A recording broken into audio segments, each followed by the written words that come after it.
AEW. Not a lot. Just enough to remind me why I don't watch it. Oh, this is already funny. Just the headline. The list of moves and actions that are now banned from AEW or need to be approved by the company. Maybe that's why Nash is pissed off, because he went for Rock and Austin and not try to duplicate him. Well, it'd be easier to duplicate him. You only have to learn 5 moves. Like you said, and we've all been saying, Tony Khan, you need a hierarchy, and he gets one, and then we make fun of it. Because he's sitting back there talking about the Brock match, and finally we had a wrestling match. Finally we got 2 guys telling a story. They weren't outside in the ring the whole time. One of them was he not watching the same match as we were? Yeah, those games, man, I would say, like, for me, like, the best ones, I would say, are, like, the ones where they try to get a certain, like, time. This is my entire IT team right here on screen. Everybody.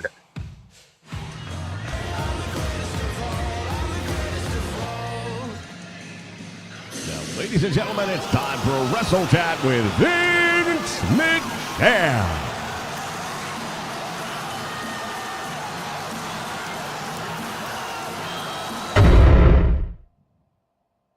Hello, everybody. Give me a moment here because I figured, there we go.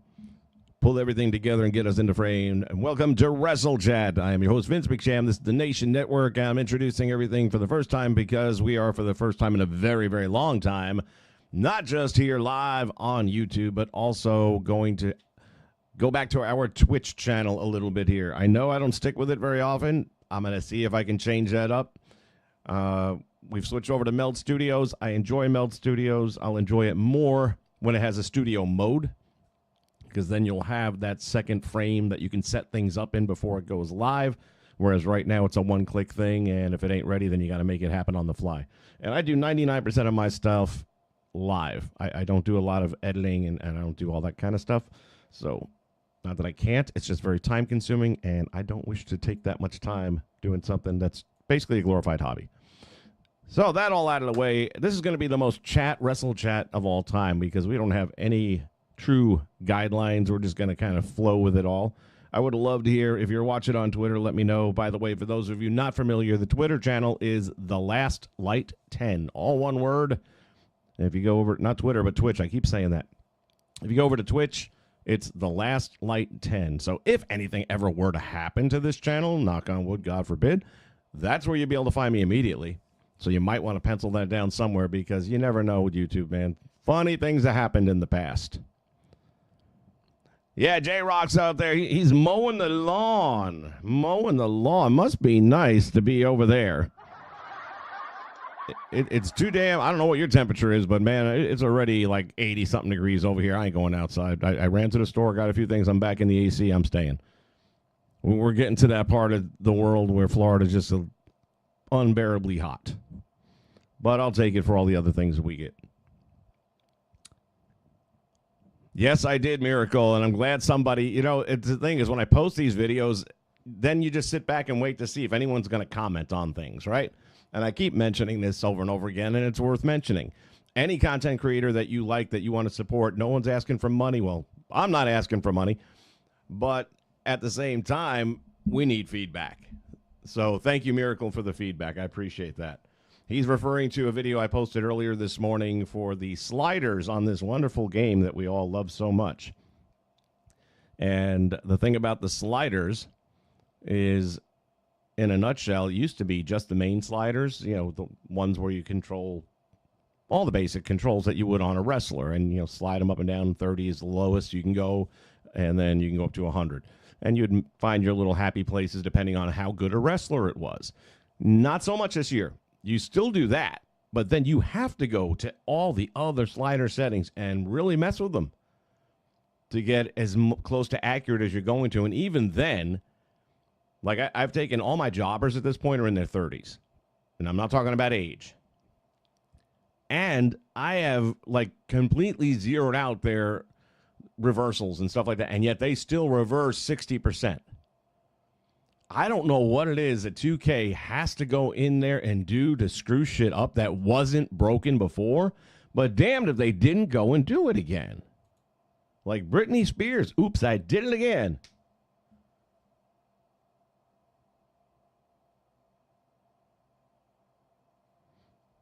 Smooth Sports Gaming, welcome aboard. Well, you see, the thing is, I also like to have the banter back and forth, okay? So that's why I kind of like WrestleChat. That's a me thing only, and then, or not WrestleChat, but Game On.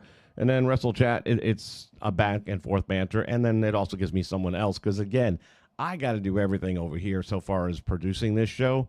So I've got to try and set up the next scenes, and I got to do all that. And it's nice to have someone else that can read chat and discuss that while I'm busy.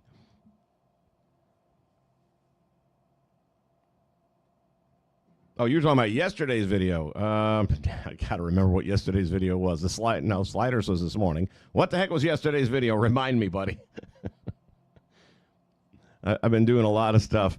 By the way, if you haven't seen it already, and I don't have any way of pulling it on screen at the moment, I should have thought about that. My bad. If you haven't seen it already, go to the YouTube community tab, and there is our very first episode, or issue is a better word, for the magazine, the One Nation magazine that Big JH kind of got the ball rolling on that. He sent me that magazine cover that he created, and I was like, damn, this is good. And then I'm looking at it, and I'm like, what if we actually made a magazine? Because this game doesn't give us cutscenes to do anything with. And if you've been watching this channel for a while, you know we've been playing back some of the old video I did from way back in the day. And the '07 games, we had cutscenes, restaurant cutscenes, parking lot cutscenes, hit and run cutscenes. I mean, you could make stories. All gone. They still have a lot of the cutscenes. You just can't do anything with them. They're in the game. You just can't control them. So I decided that at least with the magazine, we can kind of delve deeper. And there's a lot of voices I can't do. Even some of the ones I do, I'm not necessarily claiming they're really good, but it'll get the story advanced far enough where you understand, who's who and what's what. But by doing a magazine format, you're putting the person's voice there because you're reading it. Yeah, I don't know about you, but if I'm reading an article on CM Punk where he's being quoted, I'm hearing his voice as I'm reading it. So that's why I'm thinking the magazine might be a nice little in-between, a conduit, if you will, for advancing some of these storylines and also just giving them a little bit more, fleshing them out better.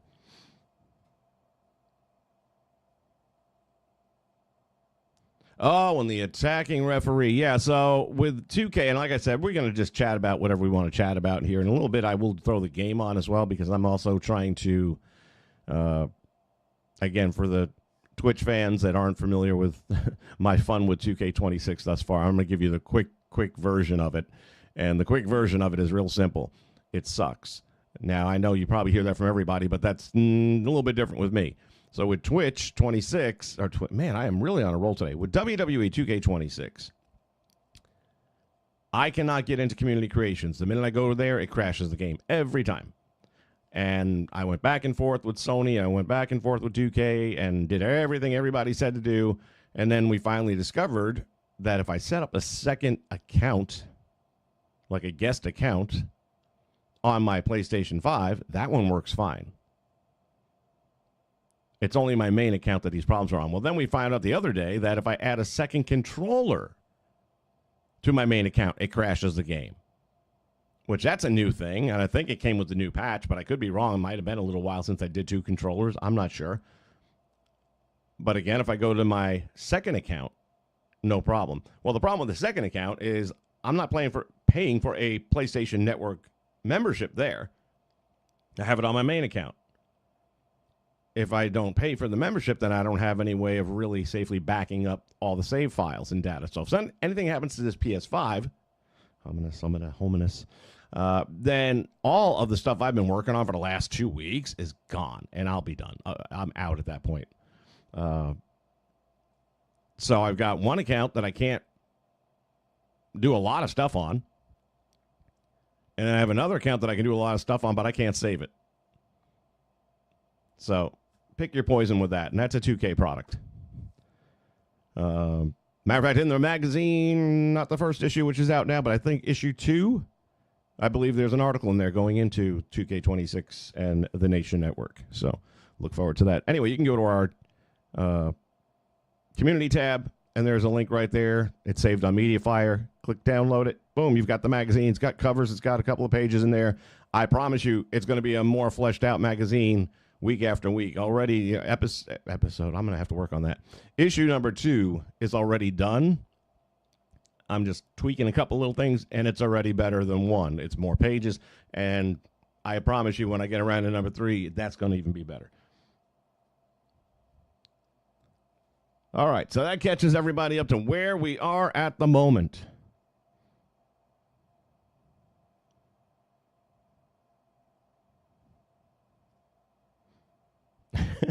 It's a low bar, but you're definitely the best voice guy for your first vote. I'm taking it as a compliment. That's funny. And no matter how you look at it, that's funny shit. It's a low bar, he says. I wish it wasn't a low bar, brother. I wish it would be a much higher bar. That's a good thing about competition. It makes you better. Now, I like to think I just push myself to get a little bit better, but yeah, at the same time. I look at the stuff that guys like Murphs is doing over there, and it motivates me from a storytelling point. Now, he's got to be on PC because he gets access to stuff that if you're a PC player, then you know how to do the whole backdoor things and the hacking and the mods or whatever, then you can get these creative scenes that he is able to put together in places that are in the game, but we don't have access to them. They were like this right now. Well, let me pop on to where I'm at right now. We're going to go from WrestleChat to Game On here in a second, so try not to, make sure your seatbelts are on. I think we're going to go, hold on a minute. Yeah. What am I missing here? All the way down. There's 1, there's 2, and 3. There we go.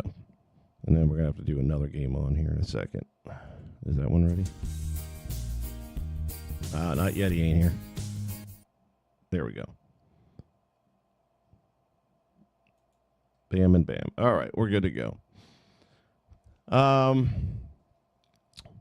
I didn't just lose my train of thought, though. Miracle, and I think I responded to this. At this point in time, and this is on the backup account we're on right now, 109 hours on the backup account, or the second account, whatever you want to call it.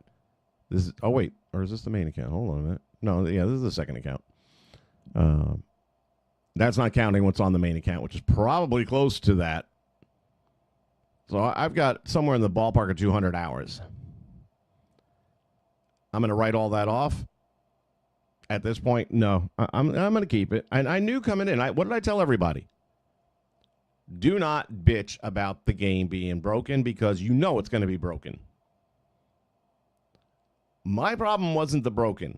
I mean, it is, but I knew it was going to be broken. I didn't have any clue it could be this broken where I'll never get community creations on my main account. That's never going to get fixed. I already know it. I sent them an email the other day, basically telling them to go fuck themselves. Because I know this is not getting fixed. And the 2-controller thing, that's not going to get fixed. Why in the fuck would I ever buy another game from them? Last month, free games on the PlayStation Network. One of them was, I don't know if it's PGA 2K or Tiger Woods Golf 2K, but it was a Golf 2K game. Wouldn't even take it for free. If it says 2K, I will never buy it again. I am done with 2K 100%. I don't give a shit what franchise they get the rights to and what game they put out. If it says 2K, fuck off. I really, I remember back to when THQ was shitting the bed and how much I hated them. It's not even close to the same. This is vitriol. I want to see that place burn to the ground. I want to see them out of business forever, just like THQ ended up. And I do believe they will. They have no goodwill in the community at all. From the NBA fans to the WWE fans. Everyone looks at them as the evil enemy. And eventually, people are going to get to that WrestleMania point where they just stop giving you their money. And by that time, it's too late. You don't turn the ship around. When you hit the iceberg, you can't go backwards. And they hit the iceberg. They just don't know they're sinking yet. They're going to find out next year how badly they're sinking. Just like WWE thinking that they're okay with the ticket prices right now, or the ticket sales, we're happy with where they're at. You should be. You're charging twice as much. The only record they care about breaking is dollars. They don't give a rat's ass about how many people are in the seats. They'll tell you they do. And I promise you, come tomorrow and Sunday, if you're in the Vegas area, just know where to be. They're going to be handing out free tickets. They won't be ringside seats, but they're going to be free tickets. They want to put every seat occupied. They want to be able to say that many people came through the turnstiles. That's not an accurate reading of how many of those people paid for a ticket to get into the turnstile. But you won't know the difference. Shareholders won't know the difference. They're going to give away thousands upon thousands of tickets over the next 48 hours. Mark my words. And there will hopefully be people recording all of it.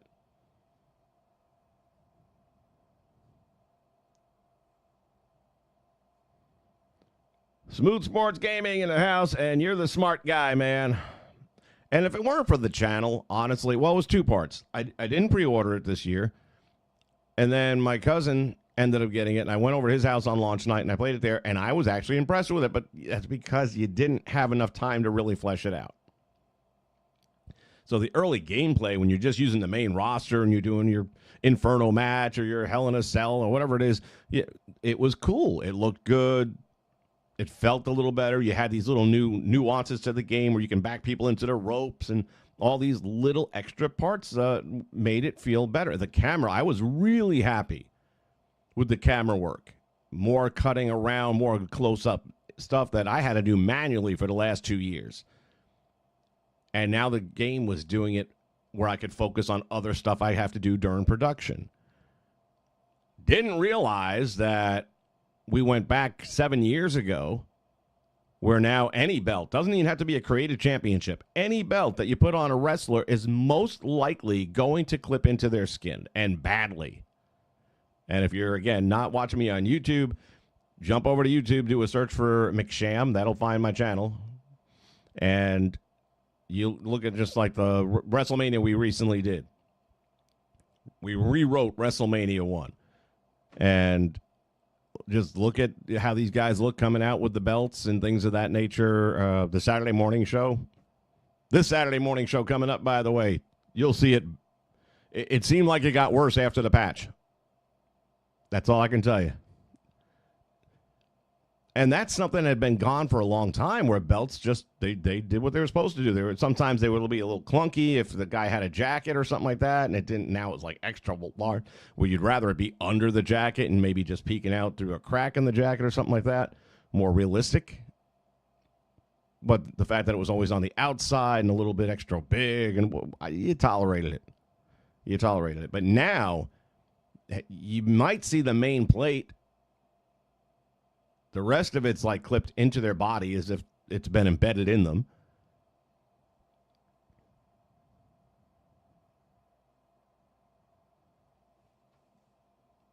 Blaze Radio is in the house. You ain't saving no business, Pat. Pat McCoy. Tony Khan going to buy them all and send people in wearing AEW gear and signs. Dude. I got to tell you, you know what? I am no Tony Khan fan from either program, but I would give mad props if he pulled that off. Now, here's the dilemma.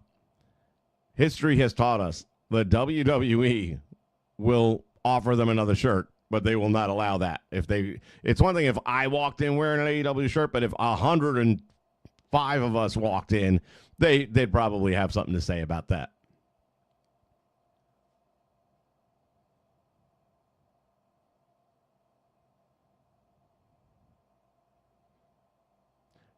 Yeah, Smooth, there's always going to be room for improvement. We know that. And it's just a question of when. Blaze, I didn't get a chance to chat with you yesterday, but I popped in on your stream for a little bit. And, the first thing I saw was the ramp cam view, and I was like, he's got to be doing it himself, I bet you. But you're right. They're not going to fix it. They're not going to fix it. The same way that if you have that one universe selection made, where somebody's supposed to run in after a match that they weren't involved in, but attack the guy who wins the match. But it's not the guy, it's the referee that attacks somebody after the match, and then the guy comes in from outside the ring. That's not getting fixed. There is no world where that's getting fixed. If they fix that, I guarantee you it'll break the whole game.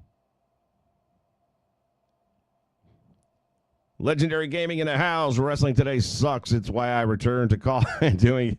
Dude, there's something to be said about that. But I'm also going to tell you this. Wrestling today doesn't suck. The WWE sucks. The AEW sucks. I love Impact Wrestling, but a lot of it's not good. AAA is amazing. And if you're not watching it, I feel like I've been beating this drum for over a month now. For those of you on the channel, you know I have been. Jay has been out here beating this drum, and I just sent him a link yesterday. And if you don't watch Romero with Stevie Richards' show, James Romero, if you're not watching his stuff, I like him. I've actually gotten to the point where I watch a lot of his stuff and a lot less of everybody else's. And he did a good 20-minute program on how much he loves what AAA is doing. Their last show on Saturday, if you have not watched any of their shit, just watch last Saturday's show. It's free. It's on YouTube. It was wrestling the way it used to be. It felt real. Oh, my God. That crowd was absolutely coming unglued. And that main event match that they've just built would let you know, there's talk about the possibility that Randy's injured. And there's a fear that he won't be able to go on Sunday.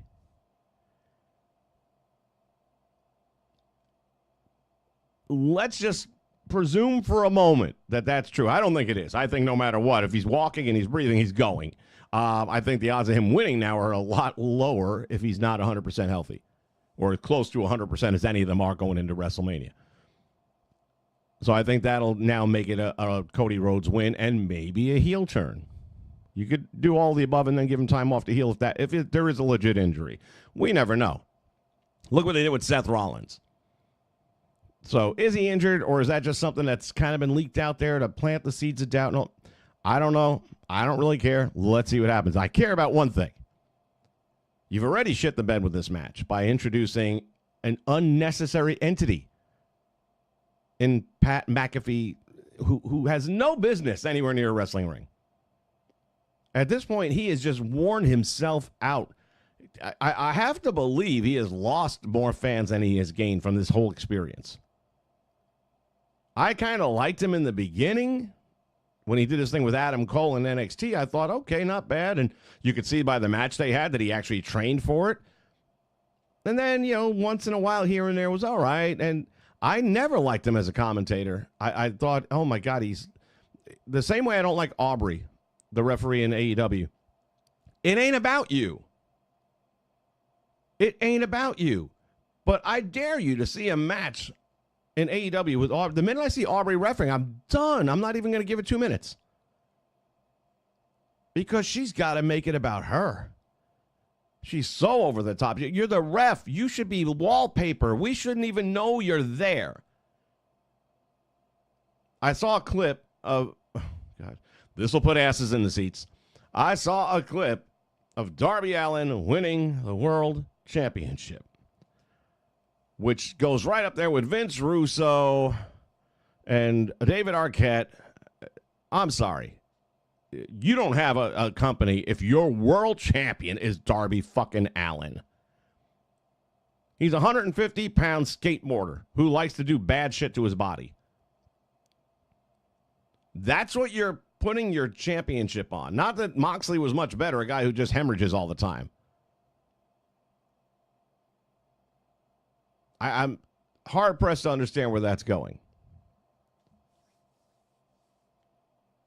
But that all said, you go to AAA, and that is a show. And this last week's show, holy cow, it was amazing. And if for some reason I was getting to this point, Randy Orton, let's say, is legitimately injured and cannot wrestle, what do they do? How do they pivot on that They're not going to announce it ahead of time. I highly doubt that. I think there would be on night 2, about 5 matches in, we'd see Randy laying down in the back somewhere, covered with boxes and Sledgehammer laying next to him or something like that. And what happened and what's going to happen to our main event? And then all of a sudden they're going to shoehorn someone else in last minute. It cannot be Pat McAfee. It cannot be Pat McAfee. Period. So then you got to really do something about it. What my point in all this is, if the WWE would do a much better job of promoting their own product, which is AAA now, this main event that AAA just made last Saturday, we knew it was coming anyway, and we knew the stipulations were going to probably be what they were. I'm not surprised. I knew that was coming. I don't think anybody was surprised. But, man, that last build, I was having 1985 flashbacks. I said, this is how I remember wrestling. This was when wrestling was fucking good. So all wrestling's not bad. You're watching the wrong stuff. And you might say, I don't like watching AAA. I don't speak Spanish and all that. You don't need to. We have American commentating teams, and yes, they do a lot of their promos in Spanish, and it is a little annoying hearing Ray speak on top of them trying to translate what they're saying when I don't know why in this day and age we just don't have the prompts on the screen because it's not even live. It's pre-recorded television. Put the damn, and I don't like subtitles, but if I don't understand the words, I want to know what he's saying. So put the damn subtitles on the screen and we are golden. That is my one knock on AAA, is listening to Ray repeat everything in English. It's just, why? Put the subtitles up there. Good almighty. I guess they might be worried about the people who can't read. I don't know.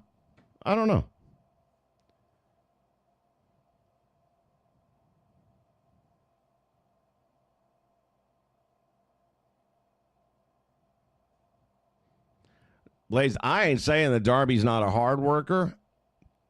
I don't know that subjecting yourself to the damage that he does for no good reason, going through plates of glass, why? How is that wrestling? It's garbage. It's absolute garbage what he does. And he has zero believability. And my understanding is the bit that I saw of him against MJF was almost the whole match, like it was a squash match against MJF. What? In what fucking world? This is AEW. This is why I cannot watch them. Because they lack any sense of logic at all. And the fact that, I mean, didn't they even, I don't know, did they not put the world title on Orange Cassidy? I don't think they put the world title on him, right? They gave him some other belt at one point. The guy with his hands in his pockets and doing these little baby kicks and all that shit. The character and the gimmick was kind of funny when it first started because, you know, making fun of the millennials and how little effort they put into life and all that shit. It was kind of amusing. But you can't go on forever with that. It's not a Danhausen thing where, you know, he can be cursing people 30 years from now and they're still going to get a pop. There's a genius right there. Danhausen. That is a fucking genius right there. That's a guy who will never have to take a bump and get paid. I was watching a video today of WrestleMania World Day 1 and fans going in and the guy's got his camera and he's walking through everything. The amount of Danhausen merch that they've got going up there, don't even get me started. Fucking t-shirts for $55. A t-shirt. They got those little wrestling buddies, and now they got them for everybody. I mean, there's wrestling buddy wrestling. Well, they make miniature ones that are about, you know, yay big. $30. $30 fucking dollars for a stuffed plush that's the size of your hand. They're so disgusting. The WWE is disgusting. And I don't know if I want to keep referring to them as the WWE. I might start referring to them as TKO. Because it's not the WWE anymore. It's gone. That ship has sailed. It will never come back. Because eventually it's going to end up in Saudi. I will be very surprised if Saudi doesn't own it at some point in time. And at that point in time, I'm totally gone. I won't watch it at all. I'll have no reason to. It's no longer an American product.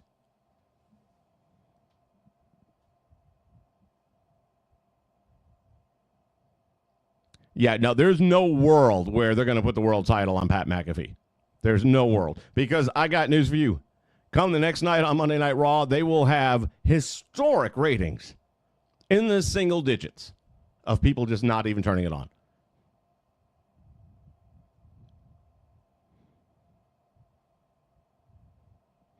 Is there a match that I am looking forward to? Yeah, the one they're not doing. Io and Asuka. Give me a good reason why they're not doing it. A good reason. Any good reason. We're saving it for Backlash. Why wouldn't you save it for Backlash? You wouldn't want it on the biggest event you have where the fans are already saying, hey, we really don't like this show this year. But unanimously, everyone wants to see that match. No, we're not going to give you that. I swear to God, that's why I know it's a TKO thing, because them and 2K are drinking from the same trough. And they are behaving the same way. And it's just horrible. Absolutely horrible. So the matches that are existing, I wanted to see Randy and Cody very much until they brought McAfee in. You didn't need him. These two guys are the best at what they do. You don't think they can get their own shit over? The 20-year history going back to Legacy. And I would have been okay with a Ted DiBiase Jr. thing, except for the fact, have you seen Ted Jr.? He hasn't exactly stayed in shape. So he wouldn't, again, back to Darby, wouldn't be believable in the role. But, I mean, the only one I really have hope for, and then here's another thing. Yes, everyone wants to see Brock against Obafemi, right? I didn't initially, but I've grown into it. Where would you put that match on night 2? There was a big debate that was going to be the main event. That's the curtain jerk match. They're going to open the show with that match. I'm just sorry, man. And I know they've done this shit in the past, like when Roman's had a title, he was an opening match, which I couldn't get over that either. Whoever is doing this booking and the card lineup, I don't know what the fuck goes through your mind. I don't. You don't. I get you want to start the night off with a hot match, blah, blah, blah, and maybe you're afraid that it'll be night 2, it'll be the last match, and now the audience isn't completely spent. Well, part of that probably comes from the fact that you've drained their wallets for 2 nights, and they probably realize there's nothing that can happen in this last match to make me feel like I got my money's worth. But that's on you, too. Man, they need to lose some serious money at these events and have a lot of ticket sales not going through, because we need this to go to a one night. All these 2-night events need to go away. One night. WrestleMania one night. If you didn't make the card, I'm so sorry. If you're not going to put Asuka and Io on this card, I don't want to hear about nobody else not being on the show.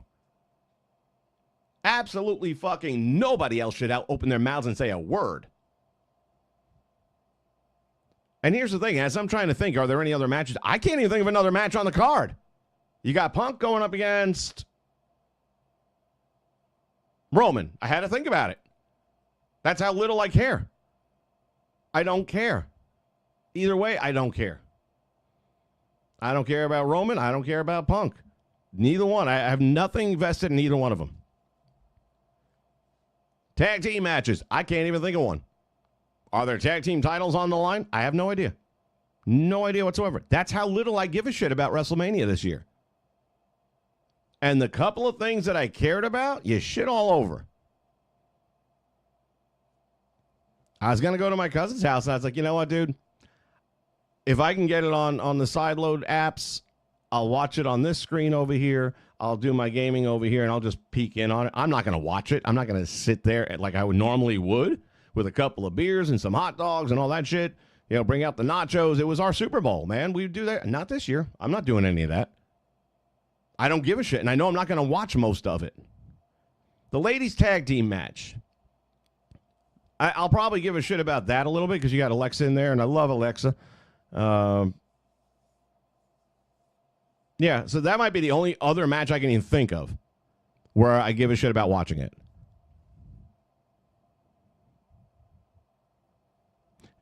I'm going back on the comments here at the same time, so if I jump around, bear with me. But Darby is a daredevil skateboarder who drove his car over his house almost. This is just a guy to me with a death wish. which is fine. Look, you want to do. I was a big Evel Knievel fan. Growing up in the 70s, man, loved me some Evel Knievel. Jumped my bike over ramps and shit, but I wasn't trying to kill myself. I swear to God, I feel like Darby has got that Ric Flair syndrome. Ric Flair did everything in his power to die in the wrestling ring and almost was successful. And I feel like Darby's trying to die young.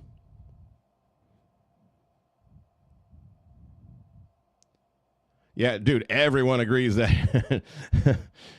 McAfee should be nowhere near this main event. Nowhere. You would think you would learn from history, right? Isn't that the old saying, those that don't learn? I don't even remember that piece of shit's name from last year. That wannabe musician or whatever piece of crap he was that was going to be DLC and then ended up getting kicked out of that as well. If you don't learn from history, now you can say, well, Pat actually has a history, though. He's a wrestler. He's been, trained and all that, blah, blah. Again, I was starting to say earlier, Pat makes it about himself when it's not even about him. He had to be doing the announcing, standing on top of the table, yeeting, and doing all these over-the-top things, drawing focus away from the wrestler, the talent. Pat, your only talent, all right, back in the day, you kicked the football. All right, I guess that's a talent. Your only talent is that you speak well on a microphone, and apparently some people gravitated towards your voice. That's it. That's it. When you're announcing, announce. Let the wrestlers be the attraction. But you don't do that. You try stealing spotlight, just like Aubrey Edwards. Same thing. She's so over the top with everything she does, it draws your focus to her. And you're the goddamn referee. Shut the fuck up and just do your job. You know who was a great referee? Tommy Young. Best of all time. Tommy Young. Why was he great? Because he interjected momentarily, as a referee would in a real sport. But his best moments were during pinfall attempts. That man would sail in the air, jumping over the pinfall to get into position, land into a 1 count. And it was like water. So fluid. And then he'd disappear back into the shadow. That was the greatest referee of all time. You're never going to convince me of anything different. Tommy Young is the GOAT. Aubrey Edwards is the exact opposite. Look at me. Look at me. Look at my facial expressions. She's handing Darby the belt, shoving it in his face to make sure at least her hands are on camera, and holds it there for, what, a minute? And then that pose that she makes to point to him as the champion and with the legs all spread out and like she's a superhero. And I'm like, I just hope there's a girl named Dorothy that drops a house on her. I can't stand that bitch at all. Makes me sick to my stomach. Smooth Sports, I like pockets. Again, I liked it too for a month and a half, maybe 2 months. That's when I still actually watched it a little bit. After a while, though, it just got so stupid. I mean, you have to have something that comes next. And the guy can wrestle. I mean, I'm not going to take that away from him. He can wrestle.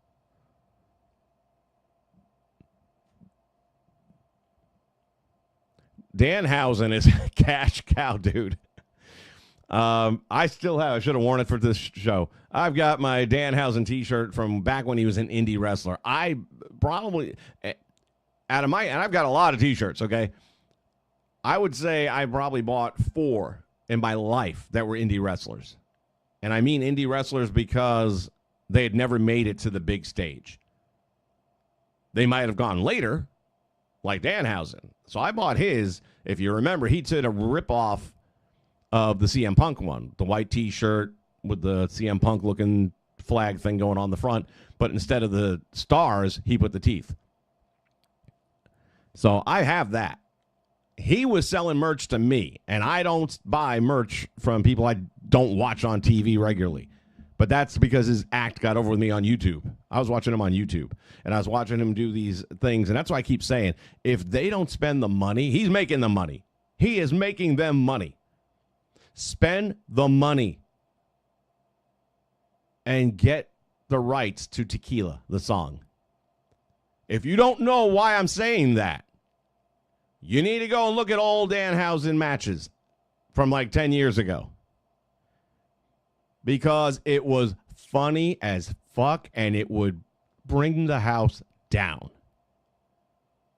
If he came out doing this, it's a little thing he would do during his match.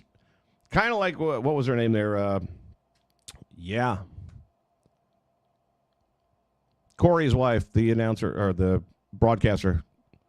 Corey Graves' wife. Can't think of her name. Anyway, where she would have that little dance break. It's kind of like that. I don't want to give it away. Watch it on YouTube. You'll find it somewhere. Do Danhausen Tequila. You got to be able to pull it up that way. If they would spend the money on that, it would be, because then you got T-shirts. Heck, you could even, Cody's got his bottle of rum, right? You would be able to make a tequila brand with Danhausen. I mean, the marketing is just easy. And all you need is the rights to that song. Yeah, it'll cost a few dollars. Okay, you're paying living color. And I got news for you. And I'll say it right now. I don't think CM Punk makes more merch sales at Mania this weekend than Danhausen. I don't think anyone is going to make more merch sales than Danhausen. I think he is going to top the board. How about, you guys like money so much, how about making more of it? But you got to spend money to make money. I think we've heard that somewhere before. I know it sounds familiar to me. But what do I know, right? They also had another thing at the World Exhibition, which was the leather jacket that Triple H wore in his return back in like 2000, where it was denim on the midsection and then the leather sleeves. And I've always loved that jacket. And they were selling it there. And the guy was just like, oh, look, and he didn't say how much. So I'm going online figuring, okay, it's in the shop, WWE shop. Let me just see how much it goes for. I know I'm not going to pay it, but I just want to see. And it's not even in WWE shop. So if anyone is actually going to Vegas, do me a favor. I want to know, just because I need to know, how much is that Triple H leather motorcycle jacket with the denim inlays? Because my guess is $350. That's my guess.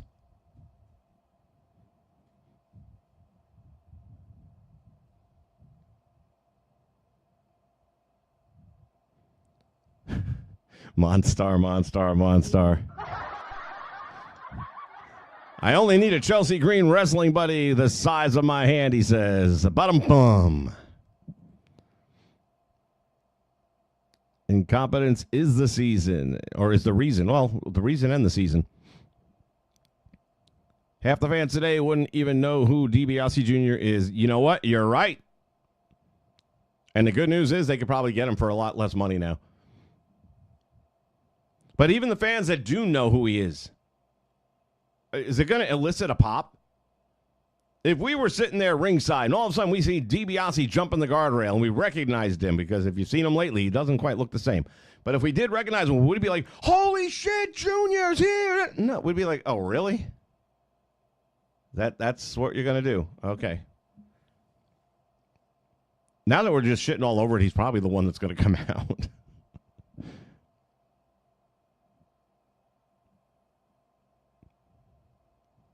That's the other thing, too, Blaze. I hadn't even thought about that aspect of it.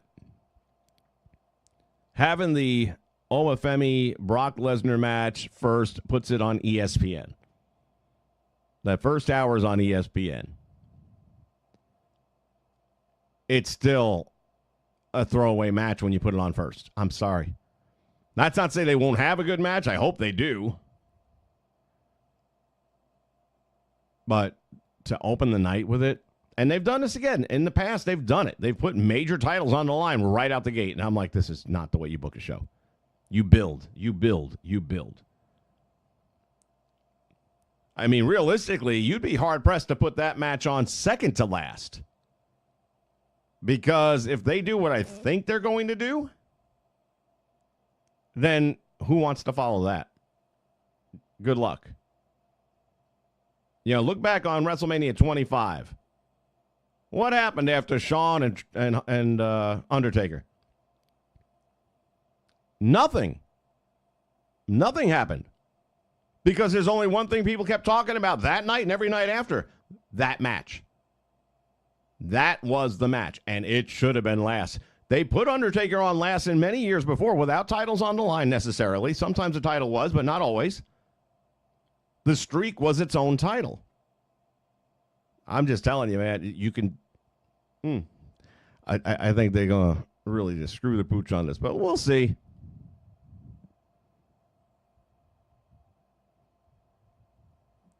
Yeah, that would be you and me will be doing our own little like 2-man protest for ticket prices.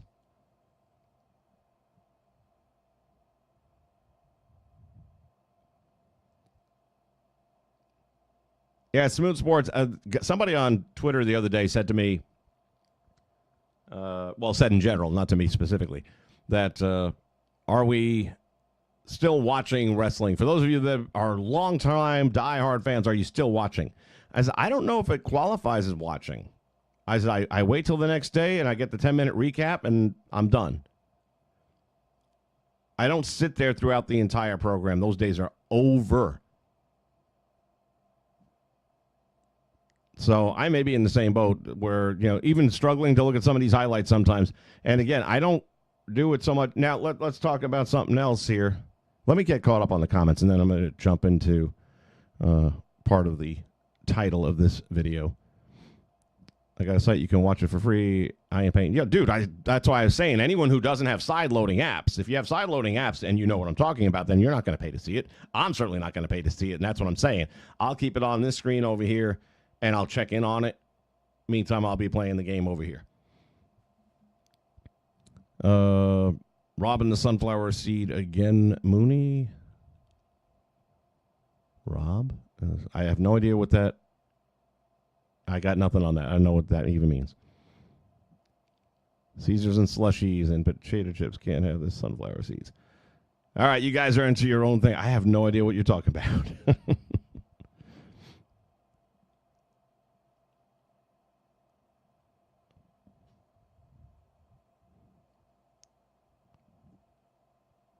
Oh, so smooth. I was wondering about that. I thought it might be the same person, but I didn't want to presume.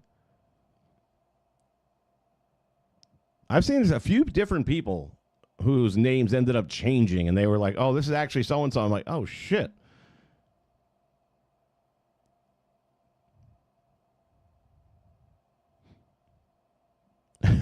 Most of the time, these wrestlers get sabotaged by the booking. If they somehow got Dom over, anything is possible. No. Yeah. Dom got Dom over. Dom did an outstanding job of getting natural white heat. I mean, that wasn't they gave him the platform. Vince McMahon used to always say, and it was one of the things I always said everywhere I've ever worked since. I've always used him to people that would sit in a company. I worked for Disney for years. And there'd be people that had hourly roles there, and, well, they'll never put me in management because of this, and then they're holding me back because of that. And they've given you a stage to perform on. Your problem is you've done nothing to make them see you for your value. You haven't gotten yourself over. And that's what Vince always said. I guarantee you nothing other than the opportunity. What you do with it is entirely up to you. So if you are so motivated, and this is the same guy I was working with side by side, he trained me, so he'd been there years before me, and I just leaped above him. I was his boss in 2 years' time. He didn't like that. Well, let's have a real talk about why that is. You're an insufferable pain in the ass who complains all the time and does nothing. And it's the same in wrestling. We're giving you an opportunity. Look at Danhausen. He got booed out of the damn building during his debut. Not entirely his fault. Yeah, pretty much told people it was going to be Chris Jericho without saying it. So anything else coming out of that box was going to get a boo. But he returned it the next day and just, boom, hit it out the park, and it was all Now at this point, man, like I said, he's just printing money. He's just printing money. And I love watching his shorts. Anytime, I'm talking about the videos. Okay, let's stay focused. I love watching these little things he does. He just had another one with Becky Lynch. And I think we can all say that Becky's kind of turned the page, man. She's not so great to watch on screen anymore. Her promos are real fake feeling, not even like bad acting.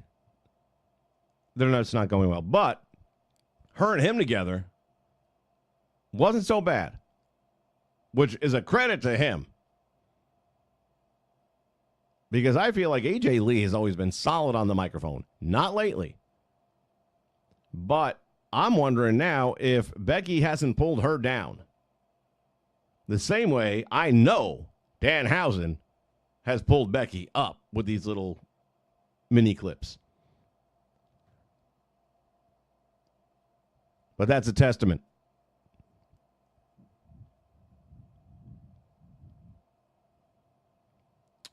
Junior's been a controversial figure in the news, so he might get a decent pop. I don't think the majority of people would have a fucking clue who he is. Today's wrestling fans of the WWE product, they do not know who he is.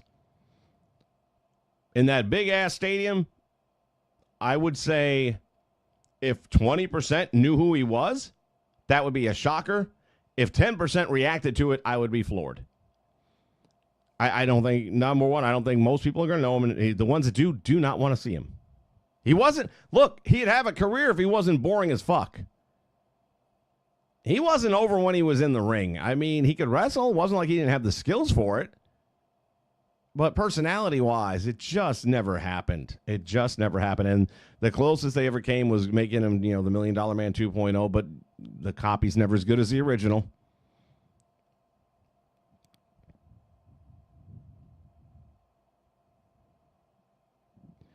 Blaze, here's the deal. I believe that if Dwayne was going to show, it would have been advertised to sell tickets. That doesn't mean it won't. And you're right. I don't want to see his ass ever again. Ever again, man. The guy, as far as I'm concerned, he started the bloodletting. Everything he did with the Cena turn, every role he played in that, the way that whole thing was handled, no. It really felt like sabotage.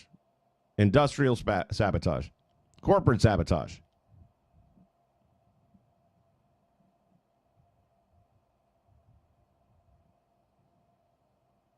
I do not happen to recall Nitro with Sting versus DDP. Certainly not the rest of the show after it.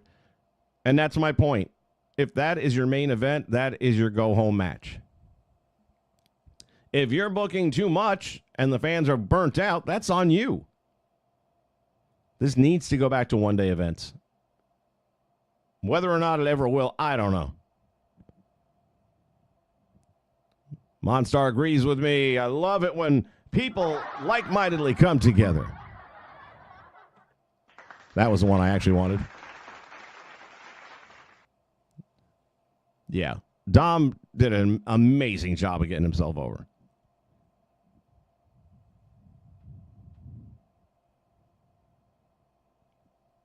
So YouTube switched over to chat at names instead of channel names because the at names are unique. Yeah, I guess I forgot about that. That was a while back. That was a couple of years at least.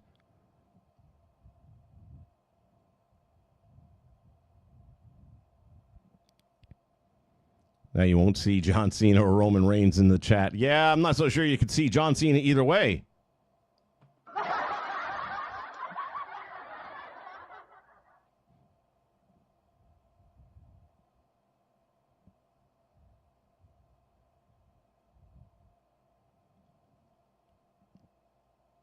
Smooth. If we're talking about Junior, then yeah, he was on the roster for a year and he couldn't get over. And that's my point.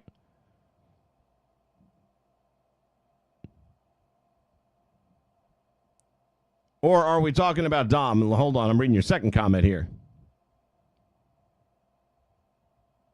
No, okay, we can agree to disagree. Because long before he joined Judgment Day, he was already getting the white heat. When he turned on his dad, that was it. And I'll tell you how he got himself over, with help from the writing team, I'm sure, was the episode, and he was early on when he had, turned, heel and was starting to wear the flannel shirts a little bit, looking like Conan. And he got himself arrested. And that whole gimmick of, the prison changes a man, even though you were in, like, county lockup for 12 hours, if that. And I ran the yard and all that stuff. That shit resonated, man. That was funny. The fact that he was acting this badass, when you look at him, he ain't no badass. I am telling you right now, that was him getting him over. That we can agree to disagree. But Dom did that. Rhea didn't do. Now, Rhea added a new element, no doubt about it. Brought out a whole other side of him and made him better. Yes, that we can agree on. That whole mommy thing, it was brilliant, and it legitimized him even more. But he got himself over with that whole arrest angle, the mugshot thing. How did they not sell T-shirts with his mugshot on it? I don't think they ever did.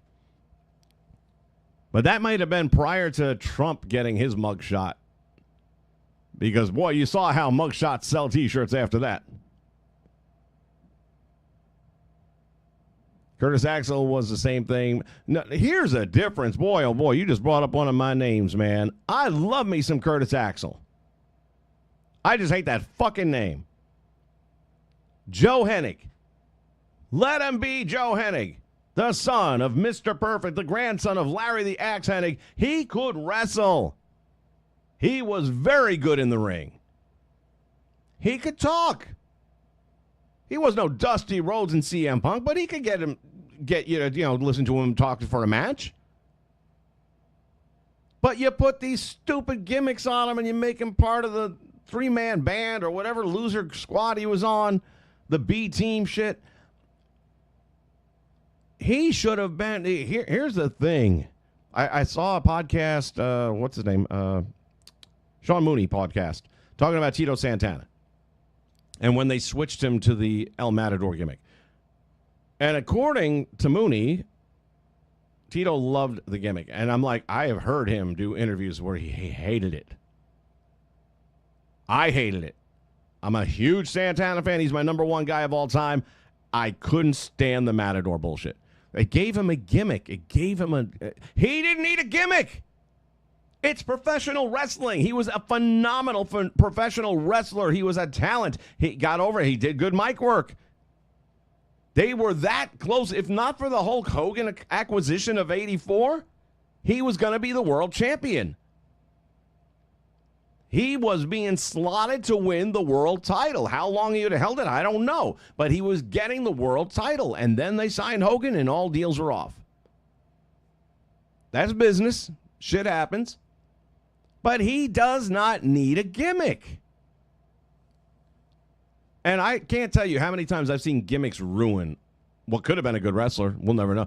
ECW did an amazing job of proving the point when they brought Doink in and took off the makeup. Shane Douglas, God bless his soul. We're going to remove the gimmick and reveal the man. This is a wrestler, a professional wrestler. And all of a sudden, that worked. And he was right. That stupid Doink thing, but it made him sell stuff and it made him do this stuff. And who knows what he'd have done if you'd have just let him wrestle. I am just so, They got me with the Duke the Dumpster Drozy shit where I just turned off the TV after that. That and Bastion Booger's entrance music. I'm like, I'm not watching this bullshit. Then I came back for the Monday Night Wars, and it got to the point where Triple H was banging a corpse. And I turned it off at that point in time. Now, that was actually prior to the Monday Night Wars, I believe. I feel like that was when I left and went to ECW. No, I'm wrong. That was back in the Duke the Dumpster Doink era. That would have been late 90s. Anyway, whenever it was that Triple H did the Katie Vick thing, I didn't watch WWE for about a year after that. It was a good year that I wouldn't watch them. It's just to the point where, you cross certain lines, and I won't have nothing to do with it.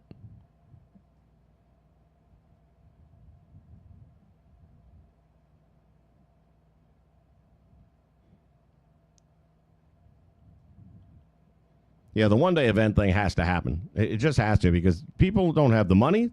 They don't have the patience. They don't. It's not helping the product. It's helping your wallet. I get it. And that's what's going to end up doing the thing that changes it. When people stop paying the tickets. When it's no longer financially feasible to run 2 nights, to rent a stadium for an extra night that's not generating the cash flow that we need it to make. Will they always break even or make money? Of course they will, even if they only filled half the place up. They're still covering rent. They're covering electric. They're covering staffing. They're covering all of it. Because you're charging 150% more for tickets than you did 5 years ago. The same way you're charging $150 for a damn game that does not work.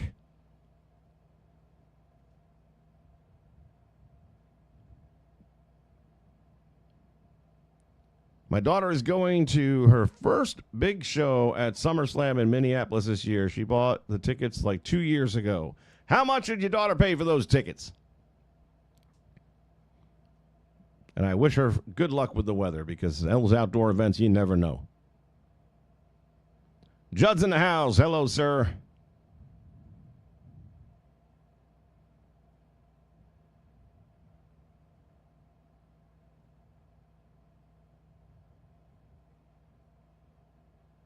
Again, Smooth, we can agree to disagree. I can tell you what got me to liking him pretty quickly. And when I say liking him, not liking him, but because I'm not supposed to like him because of the heel heat. There's like Nia Jax not liking. I don't like her because I think she's a horrible person, because she hurts all these people by being reckless. And no one ain't going to come back on her. You know, they can't pick her up and drop her on her head. So there's that kind of not liking. And then there's the not liking, like Pat McAfee not liking, because you just don't fucking belong here. I don't want to see you on my screen, period. I'm going to turn the channel, not liking. And then there's a not liking because you got heel heat. And Dom did that on his own with me and with a lot of other people. So there will always be that group of people that doesn't believe that's how he got there. And again, maybe for you, that's not how he got there. Maybe you had to take a different path and wait for the Rhea Ripley thing and all that, and then he grew on you. That happens too. But I will always say that he ended up getting there through a lot of his own hard work and abilities. So you're talking about Santana with Strike Force, and I'm going way back even before that. But you're right. I loved Strike Force. I thought that was a great teaming. 2 good-looking guys. They had the tan thing going on. They could wrestle. Him and Martel were 2 of the great wrestlers of all time. I got to reach out to Santana and see how much he would charge for an hour to come on the show. He's got really reasonable rates on his cameos, so maybe, it might be worth it. I would love to have an hour conversation with that guy.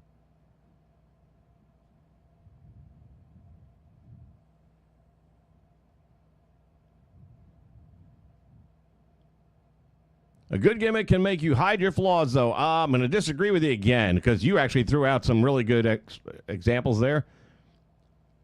What gimmick hid Enzo's flaws? He could talk. He was great on a microphone. And then the bell rang. And he was unconscious on the floor because he knocked himself out again. So you couldn't hide the flaws. You could just say that he was good on a mic, though.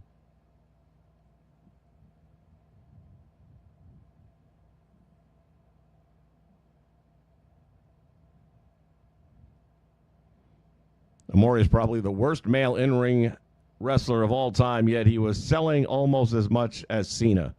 I don't know what his merch sales looked like, to be honest with you. I would never have bought anything of his. Didn't they have those little crappy wigs at one time, like the bandana with the spiky hair? I'm sure they did. And that was the other thing at Wrestling World over here, or WrestleMania World, watching this video this morning of some of the shit that they made. And I'm like, good Lord almighty. They have CM Punk sleeves. So you literally just pull up the sleeves, your thumb goes through, and it's got the X, like, as if you taped up your wrist. And I'm like, man, they just ain't going to miss a damn trick, are they? If there's a way they can drain $5 out of you, they're going to do it.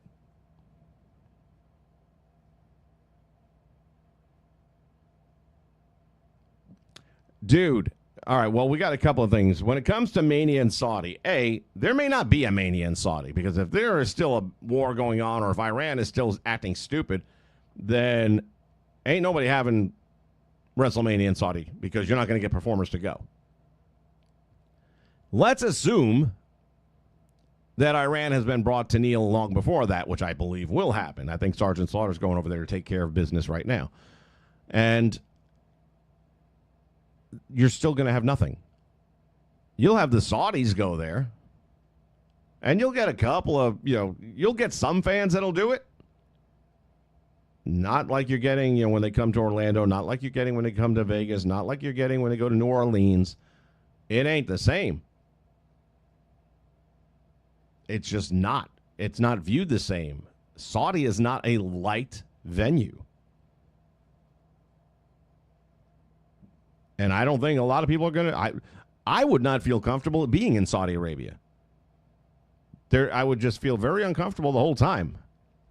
Why do I want to subject myself to that?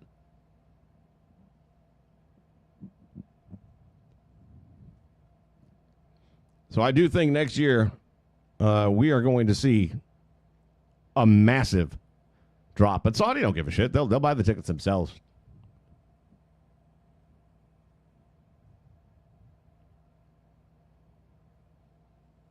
Dude, the mic and acting work was what I am talking about. Yes, they booked them. Yes, they told them, all right, here's the storyline. How many guys were given storylines that failed because they couldn't execute? Yes, they gave him the storyline with the prison. Yes, they gave him the footnote on what to say. He did it, man. He made it his own. He brought it into his character. Look, you and I aren't going to see eye to eye on this, and that's okay. I'm a big Dom fan, and I do believe he is responsible more than anyone for his success.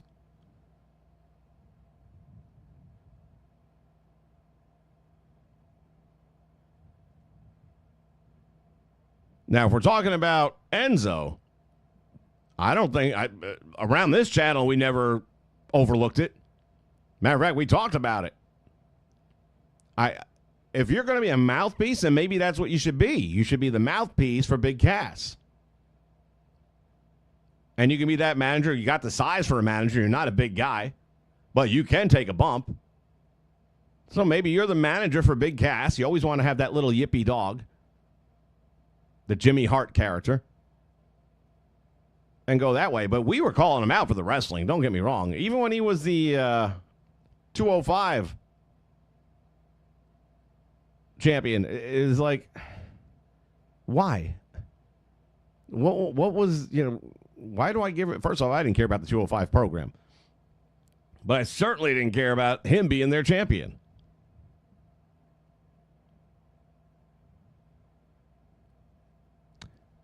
Yeah, Blaze, you got a good point there when it comes to Mania being in Saudi prior to the UK. Here's where we're at, though. And this is why I wouldn't be. There was a day where I would tell myself, you know what? Yeah, UK, that would be fun. I've never been there. Let's go see what jolly old England's about. We'll get some crumpets and tea, and we'll watch some wrestling. And, back in the day, if you remember the movie European Vacation with Chevy Chase, which I'm sure you all do because you're watching this channel, which means you're cool. And when they go to England and he gets stuck in the roundabout, and there's Big Ben. And then he gets into a car accident, and the British guy on the bicycle, and he gets out, and the guy's, oh, you're American. Oh, bloody hell. Oh, no, you're fine. Did you worry about it? Oh, it's a flesh wound. And they just had this whole thing about how they loved Americans. It ain't like that anymore. Back then, I'd have gone there because we were welcome there. There was a day back in the 80s. Australians loved us. I don't know why. They just did.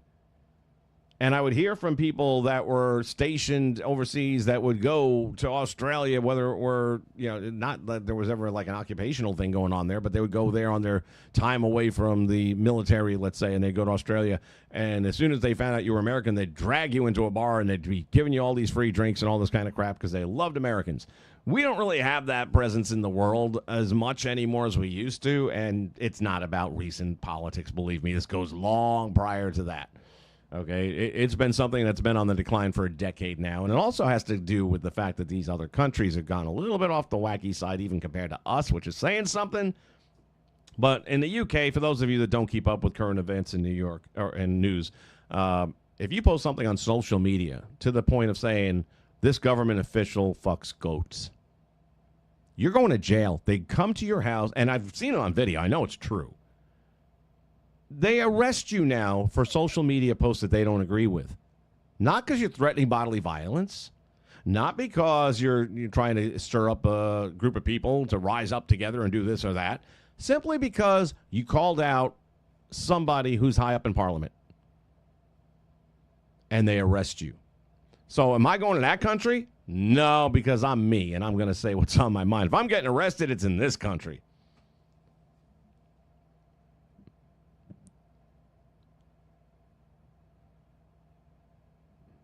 All right. Sean, welcome aboard. I was starting to say, and I wanted to get through the comments and get caught up, so there we are. One of the things in the title description here is it's after Easter, and yes, we got the bunny back.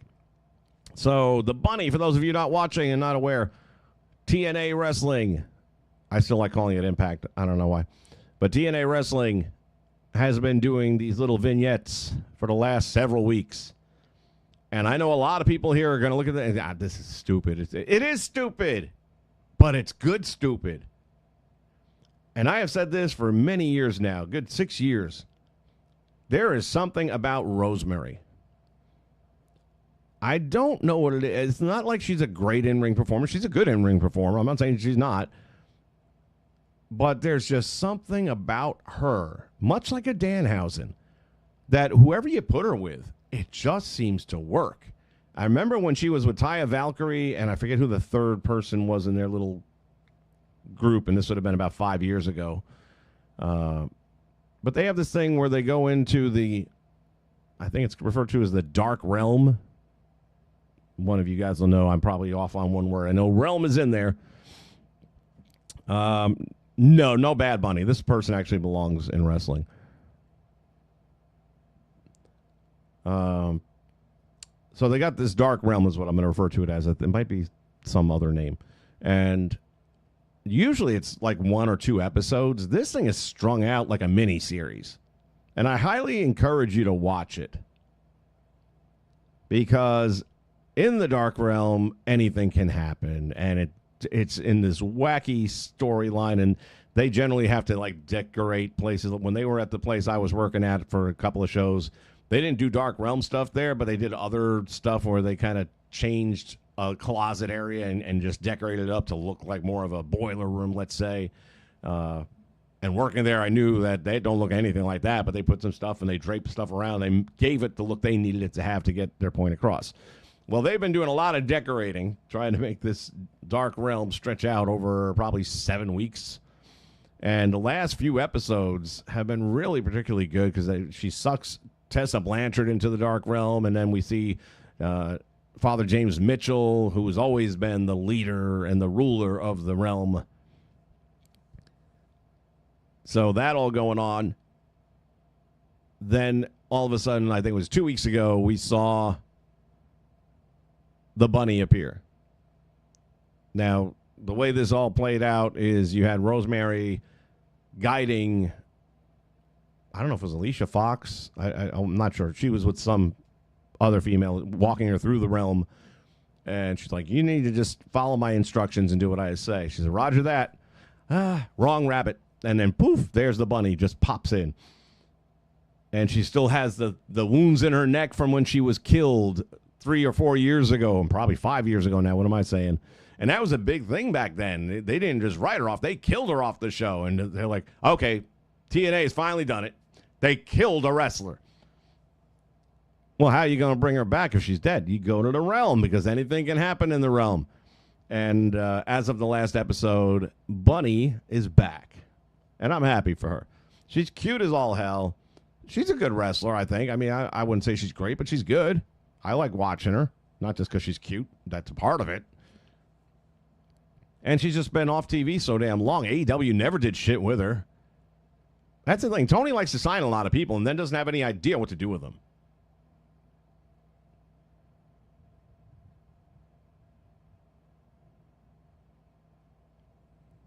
Everyone's getting tired of celebrities in wrestling because if you're not adding something to it, and most of the time they're really not. It's not like the days where Lawrence Taylor is going up against Bam Bam Bigelow or Mr. T is going up, tagging up with Hulk Hogan.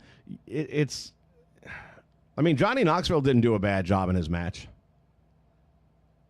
But at the same time, he had Sami Zayn carrying him.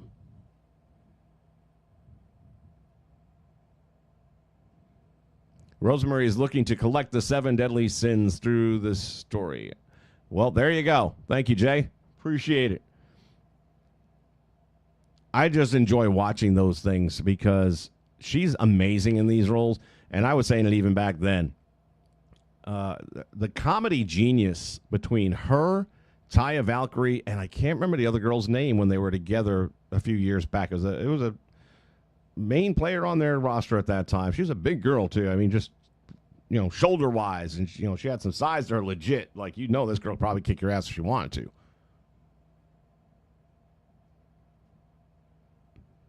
LT and Bam Bam is what made you a Giants fan. Well, I was already a Giants fan when that happened, so yeah, for me. And matter of fact, I had just met LT, probably about No, I take it back. It was after. It was about a year after Mania. I ended up picking him up at the airport here in Orlando. And on the ride to the hotel, we were talking a little bit about WrestleMania and all that. And, he had some fond memories, to say the least. Bill Parcells basically told him he was crazy.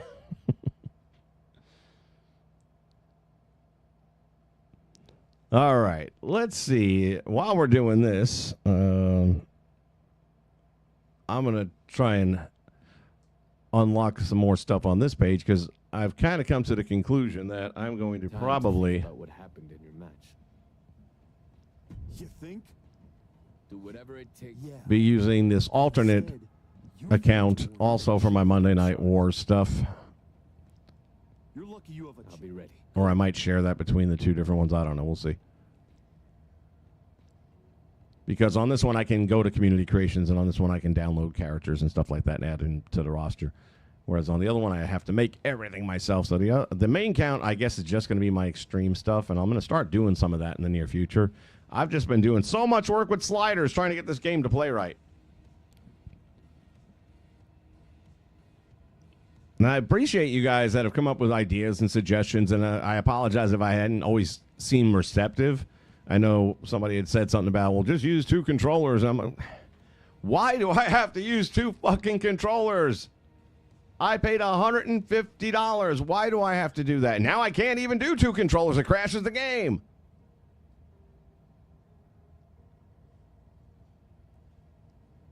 Anyway. This is such a waste of time, the social media thing on this thing, because you can completely skip over all of it, and it has no bearing on anything. I don't want to say that too loud in case 2K is listening, because they might put a time limit on it where you have to spend at least 30 seconds reading text messages before you can advance.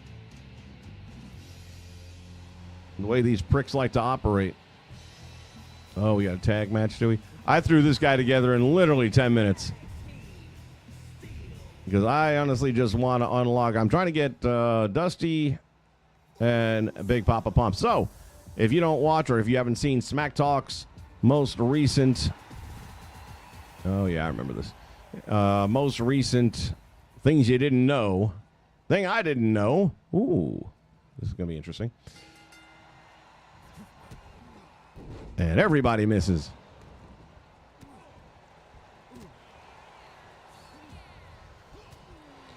The thing I didn't know is if you're trying to unlock stuff here in My Rise, all you have to do is realistically play through one time. And if you've done that already, then you know that you don't have to go and replay or start another one somewhere else. You can just defend your title over and over again. Well, when you get to that point, let's assume there's some wrestlers that you didn't unlock because you went a certain method down the line, like babyface the whole way through, and you never jumped to heel or vice versa. If you just take the championship title matches and defend it, you want to do is keep skipping whatever they propose to you until you get a mystery opponent match. The mystery opponent will always be someone that you didn't already unlock, and it will now unlock them by beating them. Didn't know that. So really all I'm trying to do is get this thing from start to finish to the end of the... See, I like that backing up into the rope shit there.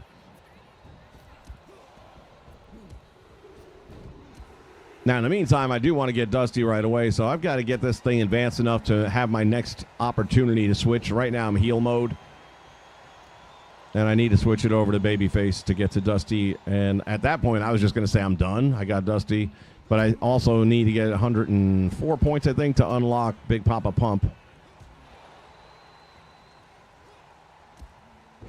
Targeting on this thing leaves a lot to be desired, but it always does. You bitch. See, I'm wanting them to scale the cage. I'll let them get out there, and then we'll have a 2-on-1.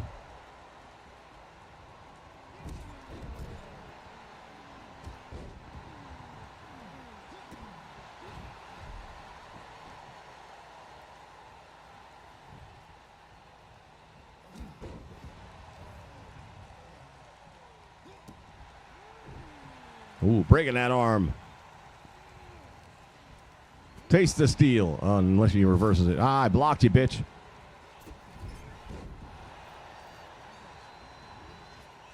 That's what I'm talking about. Come join your brother. Oh, shit. The tree of woe.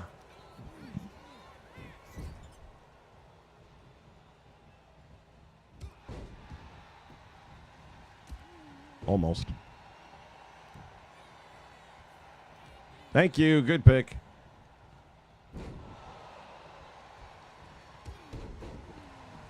Hey, just don't drop kick me, man.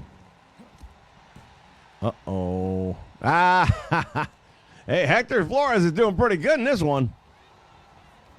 What are you doing, my boy? What are you doing to my boy? Now, you're going in there. You're going to taste this metal. Oh, shit. No, I'm not.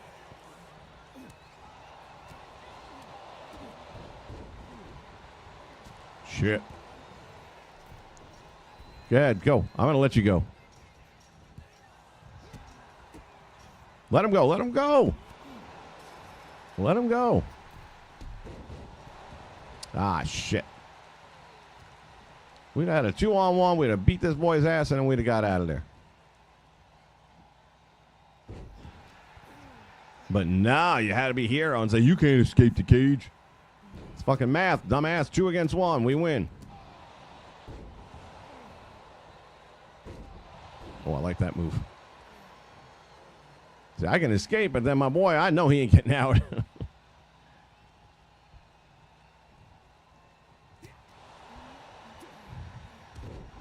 Shit. Hector.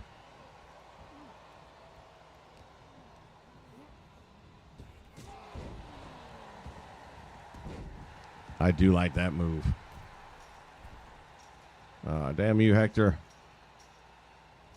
Now I got to do the same shit, otherwise I'm going to get stuck in here.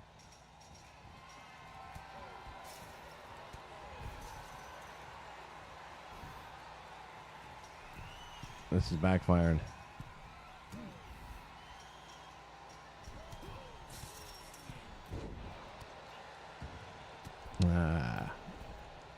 Damn, Hector, if you'd have just let him climb out of the ring, we'd have had this already. Now look what you done. Go ahead, escape. Man, I'm trying to let you get out of this cage, you dumb son of a bitch.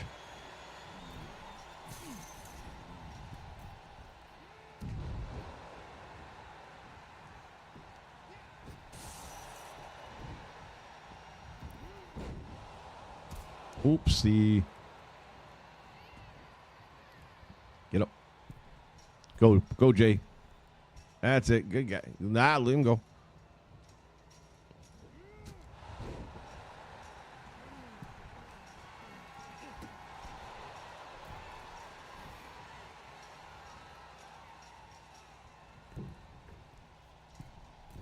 What the hell, man? I was letting you get out of the cage.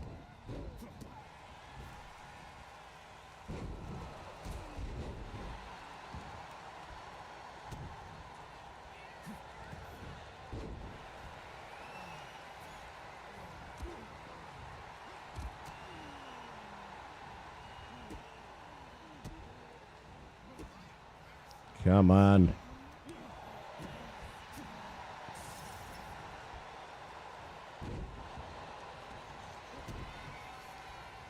Hector's having a good day, I'll say that. And I don't say it often. Are we going to get out? No.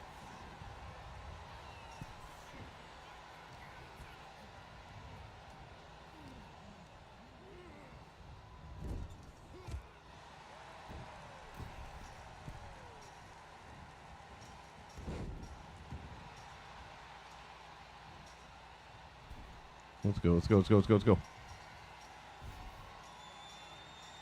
Nah, come on.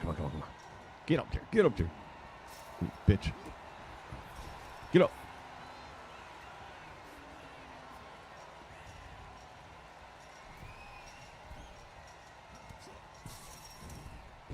Son of a bitch. Now you leave me in here 2-on-1, you fucker.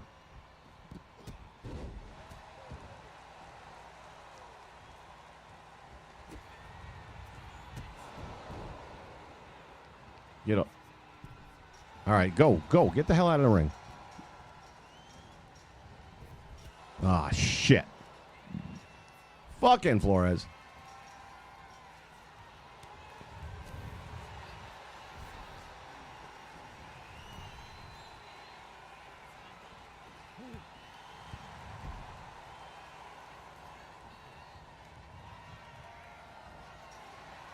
All right, let's see if we hit this or we should be good. Did it the hard way, though, I'll tell you that. Get up there. No. Wrong button. That's what happens when you turn off the damn HUDs.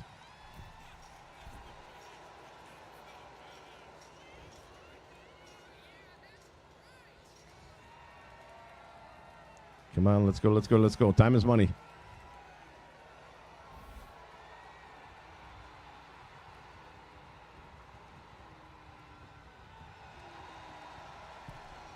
See ya. That long look of me beating your ass. No thanks to Hector over there. Almost threw us to the wolves.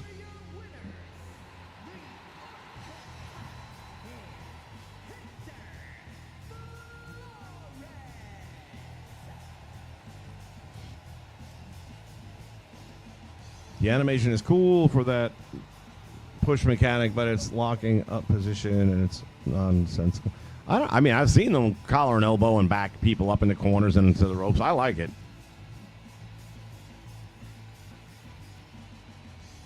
Yeah, but it's something different that we didn't have before, and it does add a little bit. When you watch Saturday's programs, I don't remember if it was the 9 o'clock a.m. or the 6:05. I don't remember which one it was.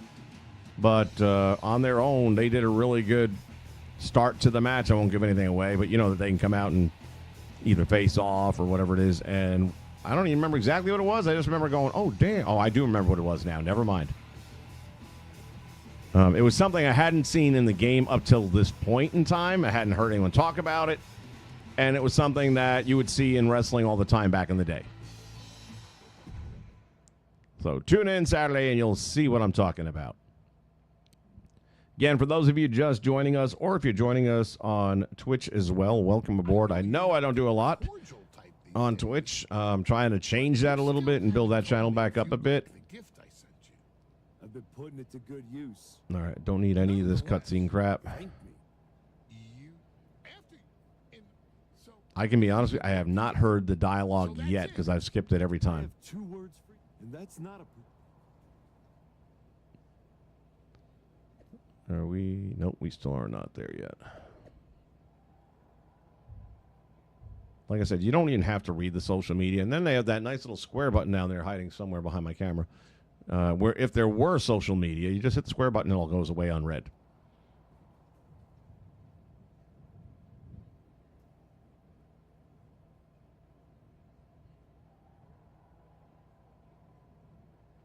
Yeah, Smooth. They do have that at the beginning, but they have several different versions of things that can happen in there. Another thing I picked up on things you may not know, and I'm trying to remember what it was specifically, but the pyro entrance, like, for example, I knew about the reactions. So if you want someone to come in with a heel reaction, if you press down on the D-pad, you get a certain down reaction or a heel reaction move. If you did it twice, you got a different one, and if you did it 3 times, you got a third one, which is usually the one where they're pretending to be crying, like making fun of the fans. And the same thing for the baby face. If you go up once or up twice or up 3 times, you get 3 different things. I didn't realize that the same logic worked with the pyro. So the stage pyro, if you hit it once, you get a certain thing. If you hit it twice, you get a little bit more. And if you hit it a third time, you get a third version of pyro, which I wasn't aware of that. And also with the in-ring stuff, you hit it one time and you get the flames. I didn't know you could hit it a second time and get a different variation, and then the third time is another variation. Talking about the pyro in the ring, and this is why I know this game is getting ready to crash by the time they come up with that last DLC.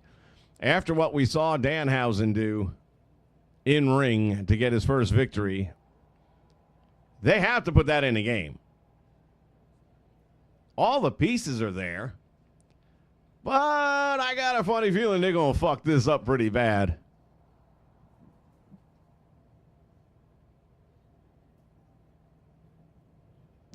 Smooth, I don't know, man. I feel like it goes a little fast sometimes when they do that push back into the corner. I think we might be getting to the point where I can finally switch to babyface. Let me see. I gotta say, these conversations are. No one's forcing you to talk to me. No, but I feel an obligation to say something. Look, let me guess. It's not. If you decide to make that change, I'll be waiting to support you entirely. Understood. All right, so this should be me changing over to babyface now so I can get Dusty.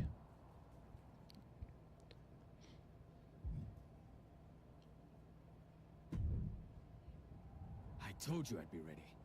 That was a hell of a win we just pulled off. You left me to the wolves, you piece of shit. But I'm going babyface now, so. It was. Beating the Usos is no small feat. Beating them when they're pissed off in a steel cage is even more impressive.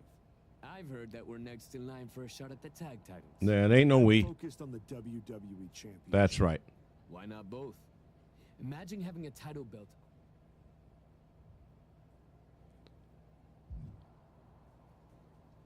I am on board, Hector. But first, a lot has to change. I know I can do better, and I will. No, it's not you that needs to change. It's me. What do you mean? Let's be real. I've lost my way since I came back. At first, I was on the right path, putting in work with you at the PC, then out on the indies. But when Adam Pearce said I was headed to NXT, something snapped. Ever since then, I've done nothing but drag you down with me. Attacking Tozawa, then Rikishi.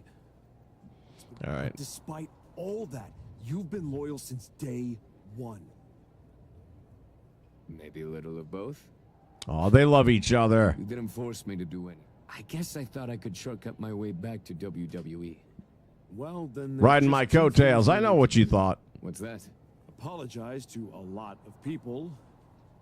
Hell yeah. Oh, now they're all nice guys. Isn't that special? I want my ready system already. Enough of the lockup shit. I don't know. I mean, I'm good with the gameplay I didn't have a problem with. The camera stuff I didn't have a problem with. I thought all of that was doing so well on day one that I never thought that universe mode would have taken so many steps backwards. And by the way, in case you missed me talking about this in the past, You can only do a Champions promo in Universe mode with an actual in-game belt, not a created title. Created titles will not show up. Not for the promo.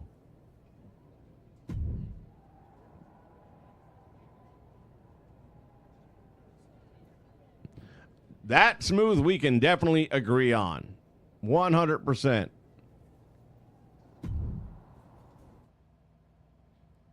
The fact that you still can't even reach for the ropes. I mean, how many times you got somebody in a sharpshooter Hector Flores and the archetype that's only a few inches away, and all they got to do is at least reach, put the drama in there of them trying to make it to the ropes and make a mini game out of reaching for the ropes. You know I came back focused on one thing. The WWE Champion. That was something I really expected to see in this year's game. Since you're getting rid of old gen and it's only current gen, I thought that would have been an easy one. The WWE Tag Team Championships aren't some side quest. They are main path. It should be the champions holding a press conference, not you two. Sean, this is the character you create. You can be anyone you want. There's no name. You are the archetype. That's who you are. You beat one team one time. You don't deserve a championship match. You're right. I'm sorry, what? I said you're right. We beat the Usos in a match that could have gone either way. Do we deserve... Especially with your teammate bailing on you. Maybe not. But we do have one. So what we are going to do is prove to you, Kofi, and the WWE Universe that we deserve to be right where we are. By earning it. Let's talk about what you and your side piece have actually earned. Side piece? These criminals were conspiring to assault Rikishi in his own house 5 minutes ago, and now you're rolling out the... Sean, I don't know how to answer your question. Not us, though. The New Day sees through all of this. It's a custom guy. I mean, I just literally threw something together. To apologize. I got so obsessed with winning a championship that I lost sight of what's really important. Just like you and Kofi did when you turned your backs on Big E. Don't mention that name. Enough, Xavier. You have from now until next week on SmackDown to finish all your complaints. Yeah, SmackDown vs. Raw 07, as we documented here on this channel by playing it, it really was one of the better games for a wrestling standpoint. But, of course, 2K didn't put their name on it back then. One half of the WWE Tag Team Champions, Xavier Woods.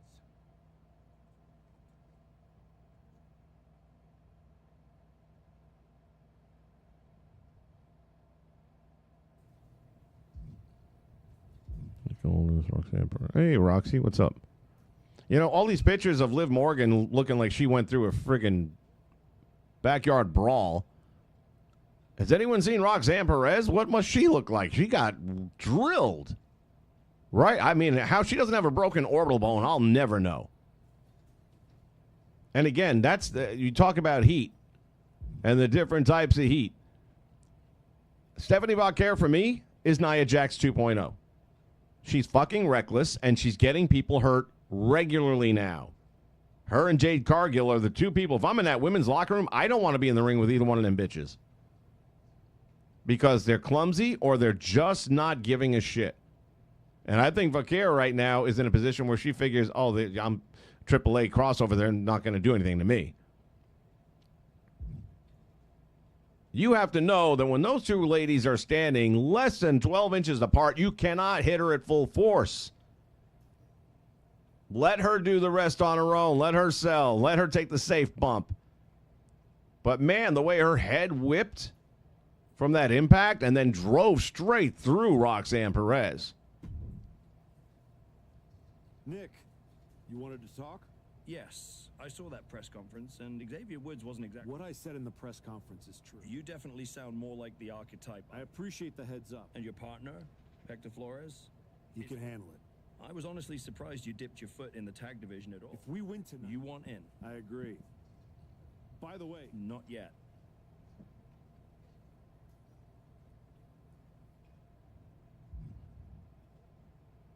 So what I'm hoping is by finishing this up, also I got to do my 12 points, right? My 12 stars, whatever the fuck you want to call it. Let me see something, by the way. Oop, wrong. Where am I at right now? 55 stars. Oh, shit. We got a ways to go. I need to get 103 to unlock Big Papa Pump. But again, social media, don't even need it. Boom, gone. Why put it in the damn game? Nobody likes it. I dare say there's probably only maybe 100 people that have actually sat there and read through all the social media messages that come up in this game.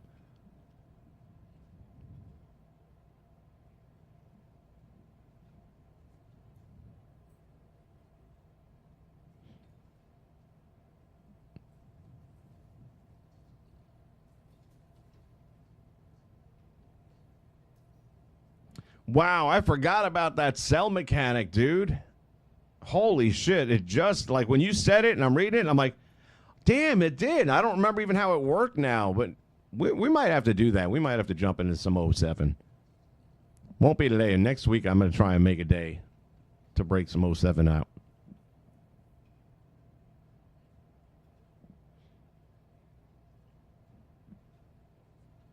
I have no idea, Sean. This I'm doing because I need a couple of things unlocked. I need Dusty for the WWE show with the polka dots, and I need Big Papa Pump. So there's nothing on the women's side I need. And I don't really even need the jobbers that much. So for the time frame I'm working off of it, they don't serve me any purpose. Guess we'll go with Jacob over here. We've been ignoring him the whole first part of the story. You got a lot of guts walking through here. I've been meaning to talk to you. We past talking, Oos. You think you're gonna run up on my Uncle Rikishi in his house with a shovel and not... Fatu, Oh, yeah, since we're talking in chat, I'm sorry. has anyone seen this recent clip that went around? Jey Uso showing up on a podcast that some guy I'd never heard of before in my life.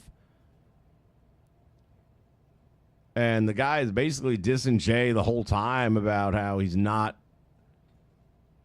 in the same category as his dad was. He's not in the same category as The Rock is. And that, you know, then he's talking to his team about, you know, why are you booking me a guy who's a night one, man? I need to be a night two.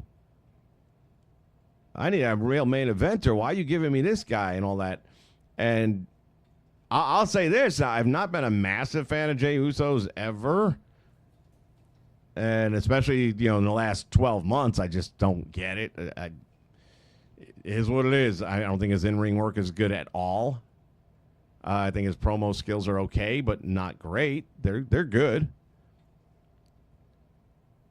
And now you've got him in this segment with this dude who has a podcast, who apparently is, I don't know if he's a rapper or whatever the fuck he does.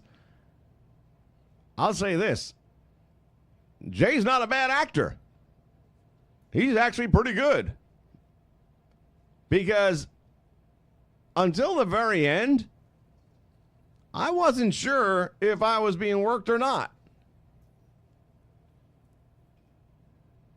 I was assuming I was being worked, but then as it kept going on and on, I'm like, I think this thing is actually literally going off the rails.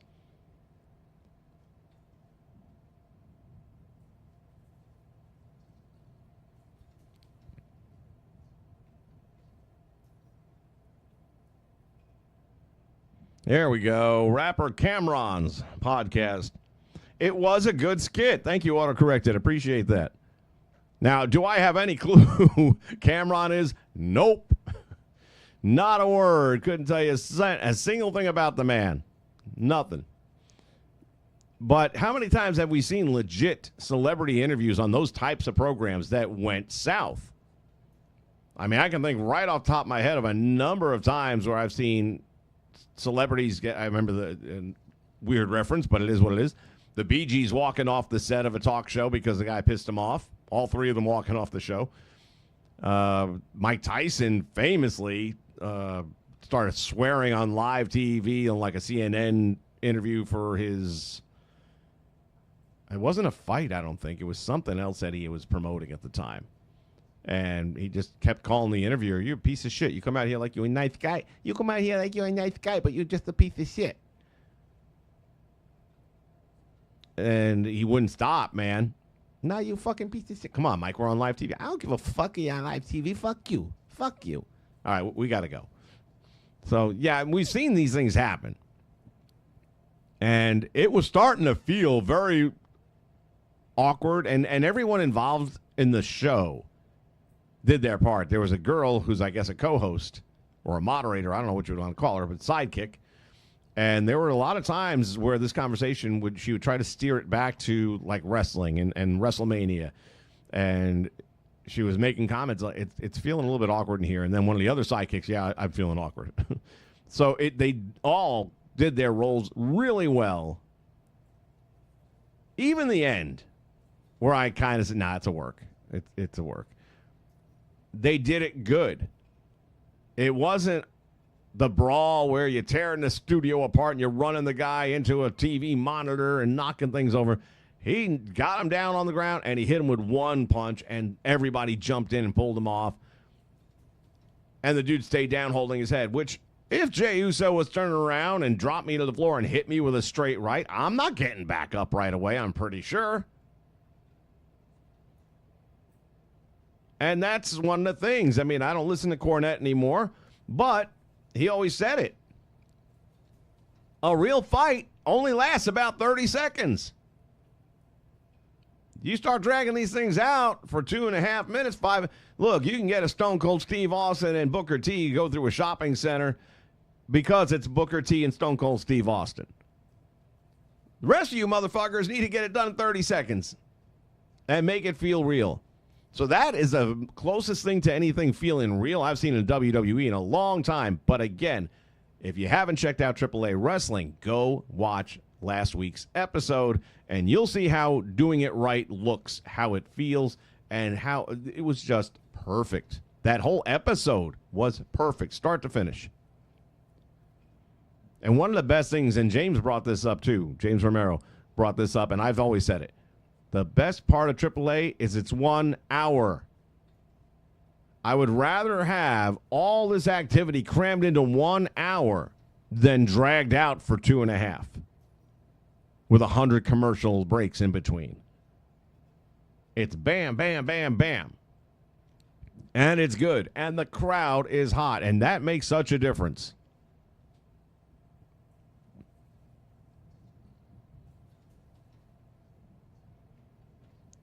Smooth loves the Bee Gees. You know, talk about surprises. No big surprise on, my... Let me get this thing moving along here. Hold on a second. No. All right, that's done. CM Punk. When it comes to CM Punk, his latter days of AEW, where he's coming out with pro-abortion T-shirts on and stuff like that, it's just like, dude, you're entitled to your opinions, but we're trying to forget about the real world for a few minutes. So, can you shut the fuck up and just come out with your regular shirt and wrestle?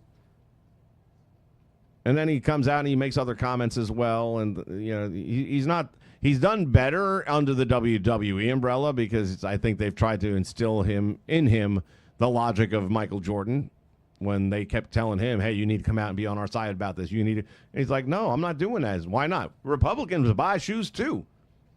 Smartest friggin' athlete in the world. To this day, he don't need no money. And he still won't take a side. He's got his own opinions, and that's what they are. They're my opinions. I'm a basketball player. You don't need to know. Anyway, I'm watching a thing, a little, call it a podcast if you want, I guess. AJ and Punk basically are reading off questions that they have to answer. And one of them was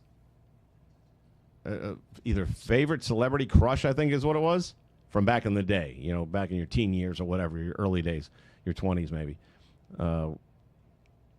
And he said, it's a no-brainer, Elizabeth Shue. And I was like, holy shit, because that was mine. And he even said The Babysitter, which, again, I saw that movie in the theater like 4 times because I loved Elizabeth Shue. And back then, you could see a movie for $2. And it just made me realize, as much as I know he and I do not have in common, we could probably talk for 5 hours and not ever address those issues just based on the stuff that we do have in common. If he's into the adventures in babysitting and all that, because like a lot of the stuff I know he and she are into with the comics and stuff like that, I've never been a big comic book guy, so wouldn't have much to offer to that conversation. Hey, Roxanne. Afraid not. You ever get tired of... No. I'm not hiding anything. What mistake was that? Winning the United States? Your pep talks could... If you listen next time... Yeah, life's too short to listen to cutscenes. Oh, gosh. Get rid of this. So I have never yet done this where I'm going after tag team gold with Hector. I guess I was always a heel. I don't think I've done it. By the way, where the hell is Hector? Maybe I did do it, and I just don't remember. Because I try so much to just get ahead of it. Okay, for a minute there, I thought he was talking to Hector, and he just wasn't showing up on screen, which would be a 2K move for sure. So let me guess, my partner has been delayed.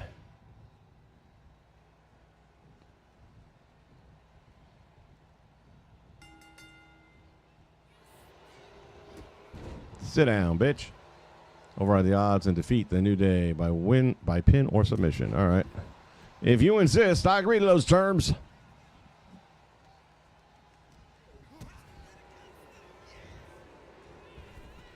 No. Come on, man. You telegraphing that shit, and I'm still at 100%. Come on. Ooh, back elbow to the nuts.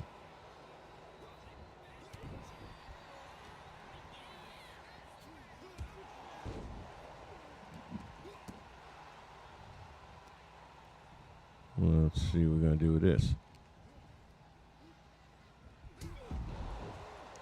Down goes Frazier.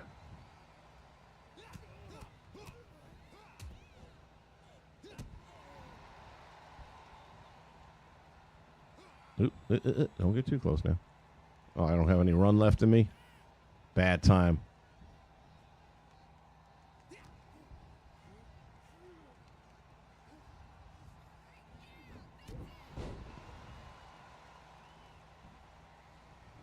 That's what I was looking for. You're going to do this on your own. I'm going to do it on my own. You ain't getting no tags.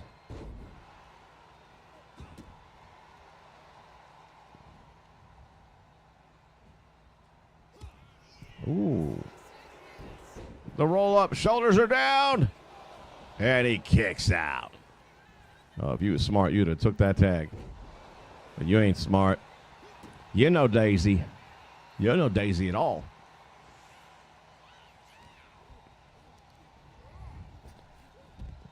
If anyone recognizes these quotes, put them in the chat. Let's see how cool everybody is in this room. I don't think that's enough, but I'm going to give it a shot because I just love that move.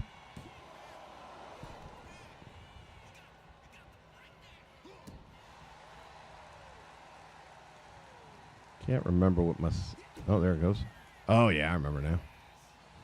Future Shock.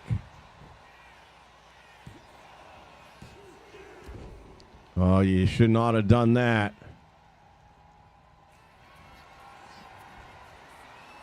You bought what I was selling, man.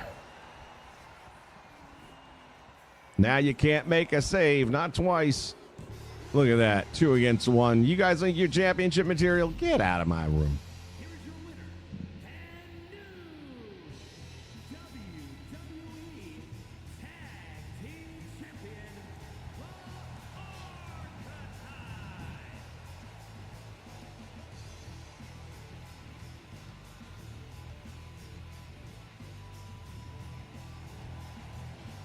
Indeed, we are still homies. Oh, I won the belts? I don't recall doing that. So this may be a first playthrough for this storyline then. Are you kidding me? You're letting the New Day retain the titles. I understand your frustration. I do. But in this instance, the rules are absolutely clear. Then you should change the damn rules. Well, Paul Levesque disagrees with you. Sorry your partner couldn't be bothered to show up for the biggest match of his life. I was stuck in a locker room. I'd be nervous if I was facing us too. But getting a case of performance... It wasn't a damn forfeit. I beat you. In a handicap match, not the tag team match that was signed. I'm sorry, gentlemen. Man, even in a video game, I'm getting screwed. You're really gonna let them get away with this? It's obvious they locked me in there so this would happen. Forget it, Hector. You're right. We do our talking in the ring. I don't think there's going to be a rematch. Why not? Hector, I'm really proud of the work that we've put into this team and how far we've come, but you know my focus is on the WWE Championship. Oh my God! He just threw you through the barbershop window. Xavier, take the win, along with your belt. That was good. I've got a show to run, and 2 new single superstars to book. Come find me when you're ready for your first match.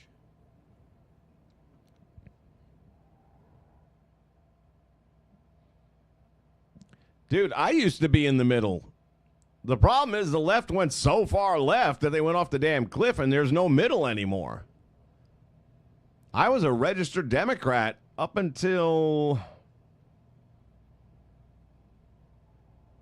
Hillary ran against Trump.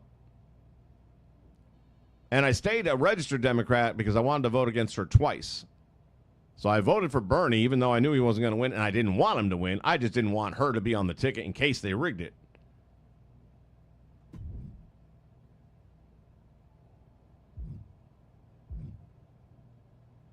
Let's see what Jay's got on his mind. Hey, heard you were looking for me? My dad told me what you did. Apologizing to You him. deserve the apology. Saying sorry, don't take back what you did. Nope. And I don't expect an invitation to the next Bloodline family cookout. Damn, I think you do. All right, it's all good, Oos. I'd expect nothing I less. do know one person who's definitely looking to put his hands on you. Yeah, I've gotten that impression. Fatu. Always. All right.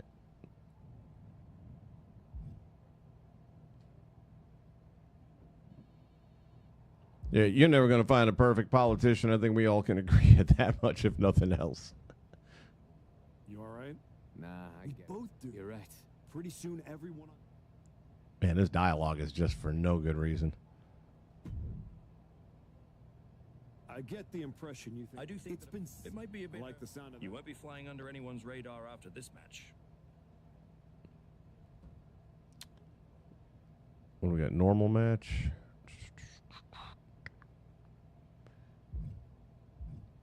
I know you have a lot going on, but can you find me a different match? I know you have a lot going on. Finisher Can match. you find me a Normal. different Can we get a match? hardcore? Solid match, but not right for me now. Got anything else? Fuck it. I guess they're not going to give me a hardcore. You get stars a lot faster in a hardcore match. I'm going to try again. That doesn't quite align with my current goals. What else do you have? I know you have a lot going on, but can you 2 find out me of a 3 different full. match? Normal. 5 minute. Right Normal. match. Wrong timing. All right. I guess that's just the way it's going to be.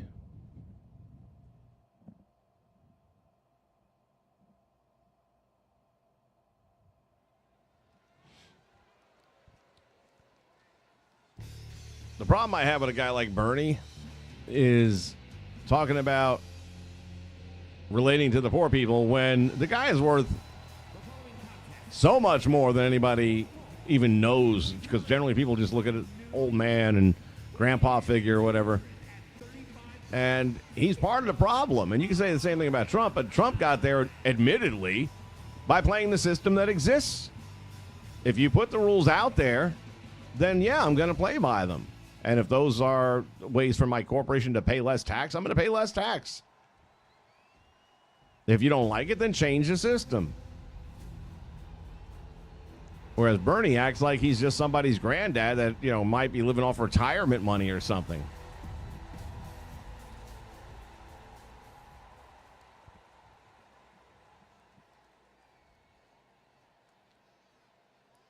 One thing I'll never agree with, and that is socialism. Socialism has never succeeded anywhere.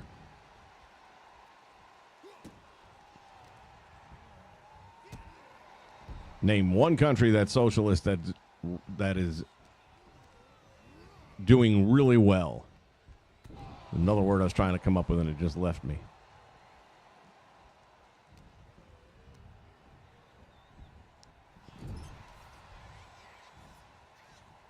I need my stars. Options, presentation, gameplay settings, superstar HUD. We'll put that on. Display, no. Run in, no. Entrance. Camera cuts. Lots of camera cuts. Panning, superstar. Let's see.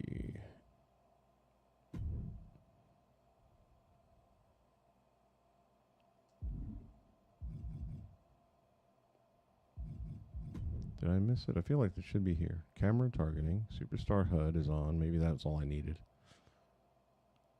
Control help. I thought it was a separate one. Display referee count. Run in. Entrance cam. Camera cuts. Ringside. Controller. Spectate.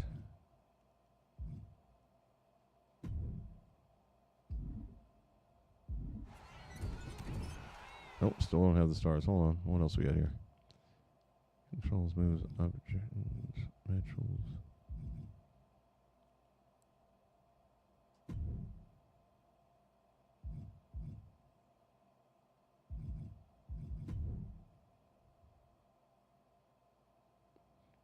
No break entrance, mid-match.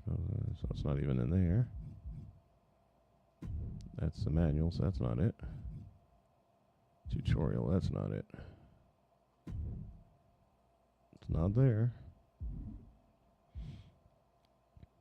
Controls. Nope. Moves, combo.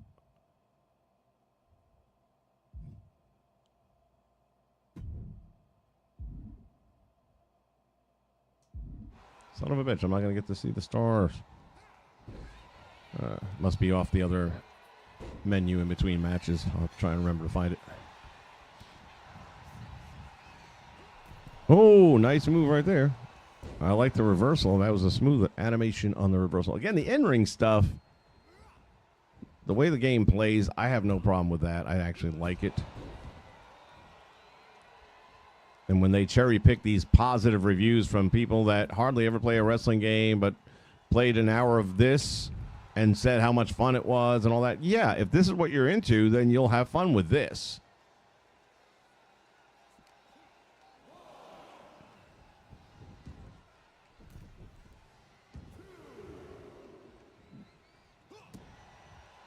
Yeah, there's nowhere to be successful without capitalism. I mean, it goes back to the Vince McMahon theory. If there's no incentive for you to do well, to make money, then what is the whole, then why would you? I mean, look at New York. Jeez, you want a case study?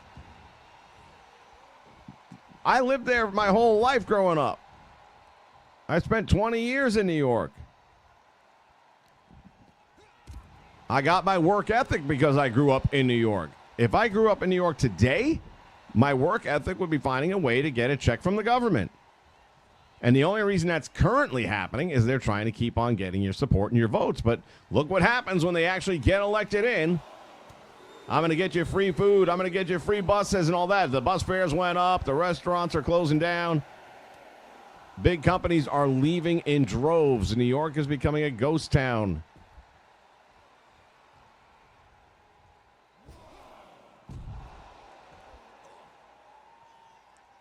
And the sad thing is so many of the people don't even realize why. I mean, if they knew, then that never would have got to this point to begin with. And it's a hard price to pay if you survive the 4 years of this schmuck. I haven't mentioned how much I like that move.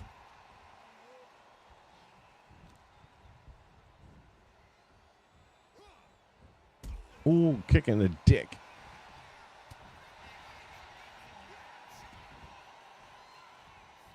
Oops.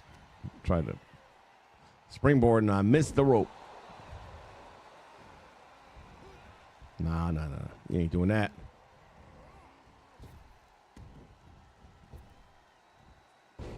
Ooh, got that one. That was a nice move.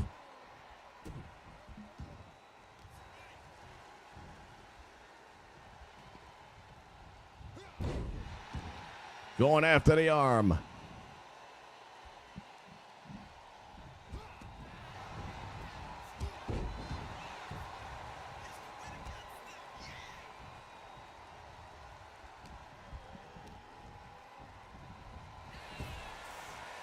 Again.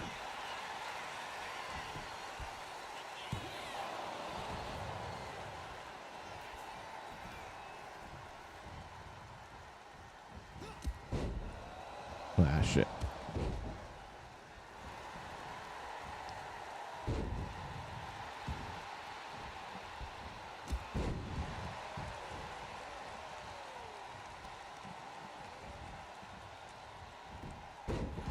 This game reverses the fuck out of everything, man. Even on easy settings, it don't matter. It just reverses a lot of shit.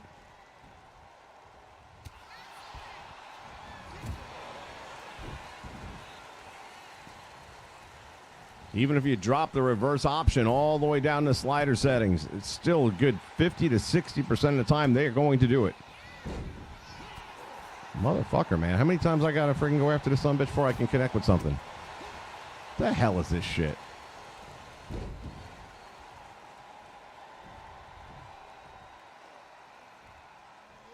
Oh, I forgot to see him. There was another issue going on with this game prior to the patch. I don't know if they fixed it or not. Where, like, the slider for the mini game would sometimes be, like, so high up on the screen you couldn't see it. Oh, look at this shit. Get the fuck up, asshole.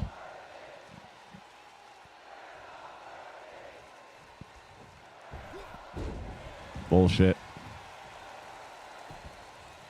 Dude, if I get up, you're so fucking dead. Come here, dickless.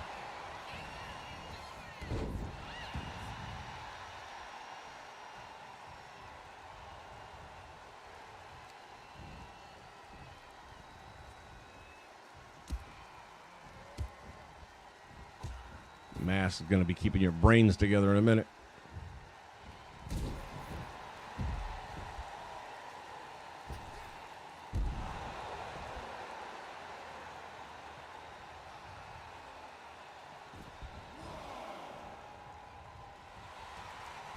Try and get some stars up here. I can't see how many I got.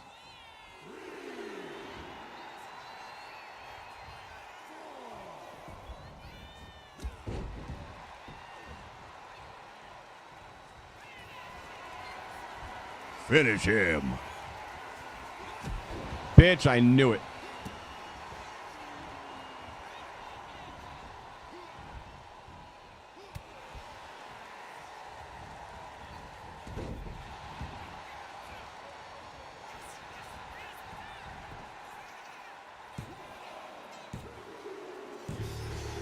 Told you I'll whoop that ass.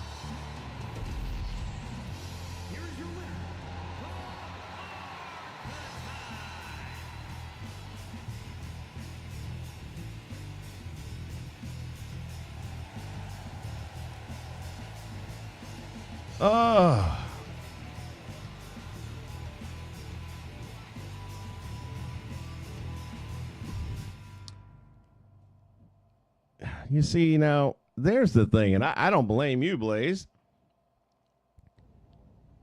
Wouldn't that have been a nice surprise to have at WrestleMania? But now it's not a surprise.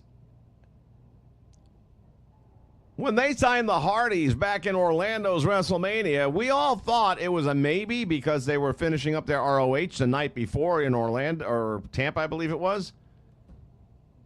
Or Lakeland. It was Lakeland. And they wrestled ROH over there in Lakeland, lost the tag team titles. And we're like, well, Lakeland's pretty close to Orlando. But you didn't know. They didn't go and tell you we signed the Hardys. They hid them under sheets in vans.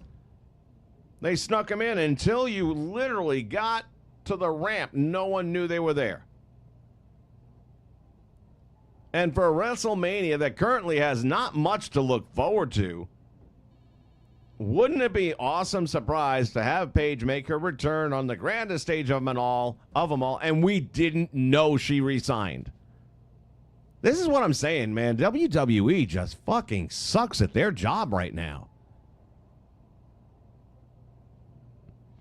Again, I don't blame you. You shouldn't know. You should not have known that information. This is 100% WWE doing what they do best. Fucking the dog.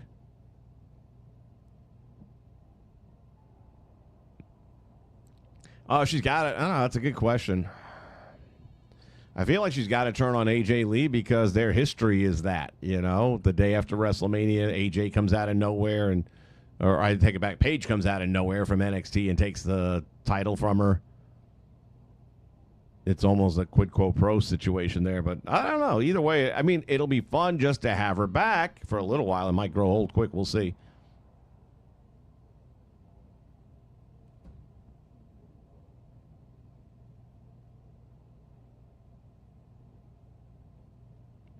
You don't watch trailers for movies and games. How do you do that? I mean, it's like, don't you want... I mean, for a movie, I've got to see the trailer to see if I'm going to give you money. Of course, nowadays with side-loaded apps, you don't have to give money anymore anyway. But, by the way, for those of you who are side-loading fans, if you hadn't heard, Fire Stick is no longer going to be a player. The current Fire Sticks that are being released now have a new operating system, which will not even play with the side-load apps. And it also requires several steps for you to do any side loading. One of which is you have to identify yourself, and then there's a 24-hour cool-off period before you can actually install the application. So they're basically setting the table to positively identify whoever uses the app, that they knowingly put it on this, and that they were not coached. There's like a 4-step process. That 4-step process you do one time, is my understanding. And that covers them after that. So that, let's say you did sideload an app that does give you access to content that you shouldn't have gotten because it's not paid for. When they bring you in front of a judge, you're dead. Because you've identified yourself. You've said that no one coached you, so you knew what you were doing. And you waited 24 hours to execute on it, so you had time to change your mind and didn't. You're going to see some people doing some jail time over this. I guarantee it. We've got hundreds of billions of dollars that were stolen from the taxpayers. And not one person's going to go to jail for that shit. But you start watching some old episodes of Hannah Montana that you didn't pay Disney for, you're going to go to jail. Greatest country ever made.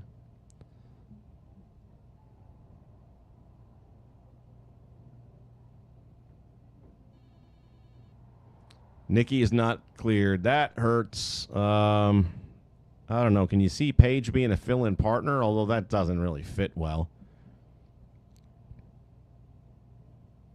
Well, you still have Io and Asuka not booked. So here's what happens.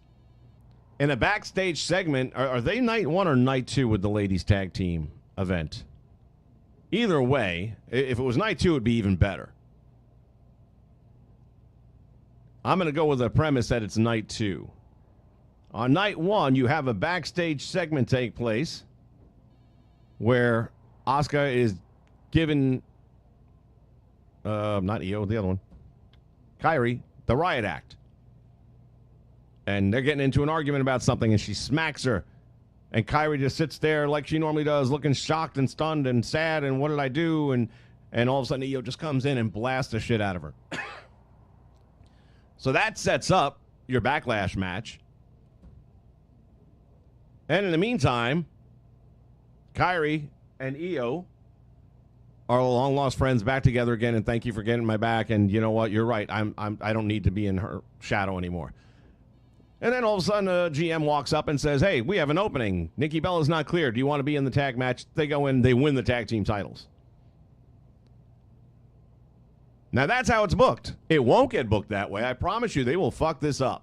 Mark my words, they will fuck this shit up.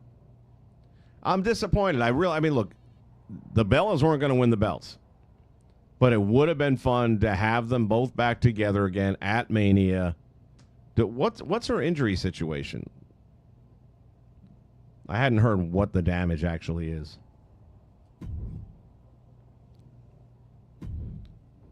I need to go to options here and try to figure out why.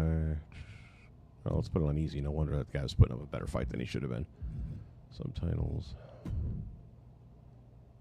Victory, moveset, entrance, appearance. Where the hell is the setting to display the stars of the match in progress? You would think it would have to be here. Entrance on. It's not going to be in this. Oh, we got a lot of points to use too, by the way.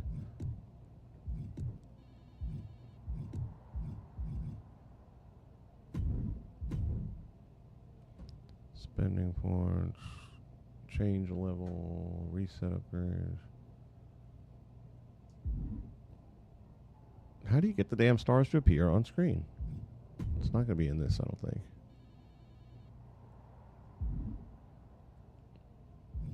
Won't be there. Appearance? Oh, no, it's going to be my costume shit. Never mind.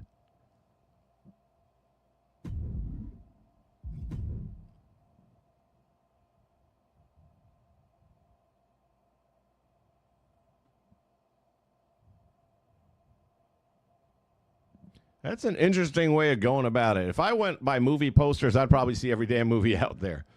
But going around and getting the reviews, I suppose. Options menu.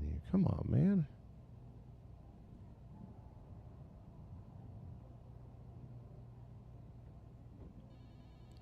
Dude, they are definitely going to lose sales. And they know that. But they are kind of Hollywood. You know what I'm saying?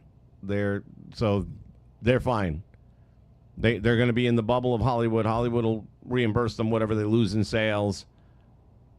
And then they're going to now focus their attention on the ONN boxes next. And there are still a couple of other options out there, but it's like I already went from Fire Stick very quickly is when I got in late on Fire Stick. And as soon as I got into Fire Stick, maybe a month went by, and all of a sudden they started blocking apps on me. And I'm like, what the hell is this shit? And that's when I found out that, yeah, they've been cracking down. Then I heard about the ON box, the ONN. So I got that. So I've got the stick in here in the studio, and I'll put that on the monitor sometimes. I'll maybe have a hockey game going while I'm editing or whatever else on the other screen.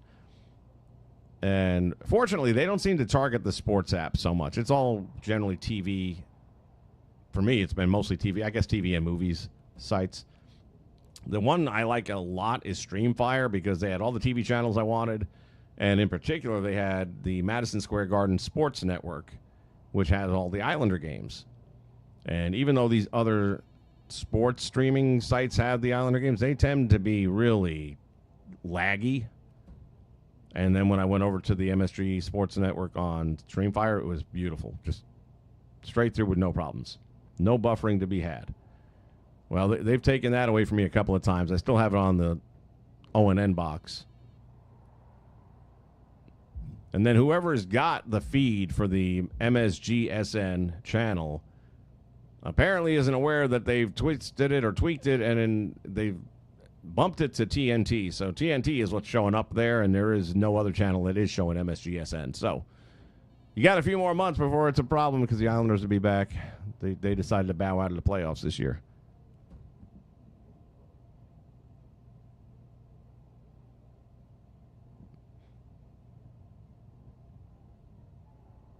%95 success rate for watching a decent movie. Look at you.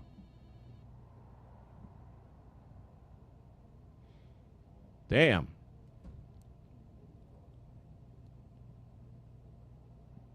Now, how many movies are you actually watching a year?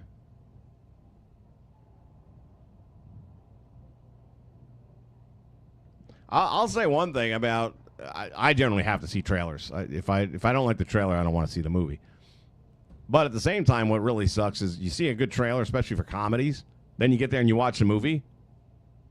Okay, but I already saw this in the trailer, so I know where the joke is coming in. But there's no other jokes. You showed all the good, funny shit in the trailer and didn't leave nothing for the movie. And that's definitely, to your point, one of the counter productive moments.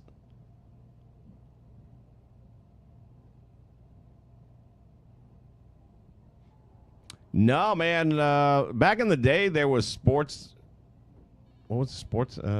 Sports Channel, New York, is what it was back in the day for the New York Islanders. But that went belly up many, many years ago. And now they have what is referred to as Gotham Network. And it covers all sports New York. The Jets, the Giants, the Rangers, the Knicks, all of it. And from that, one of them, the SN channels, MSG SN, covers mostly hockey games. Their regular MSG channel covers the Knicks, for example. I don't know what else they have because I haven't really watched it, and I don't watch NBA, so I just know it's there.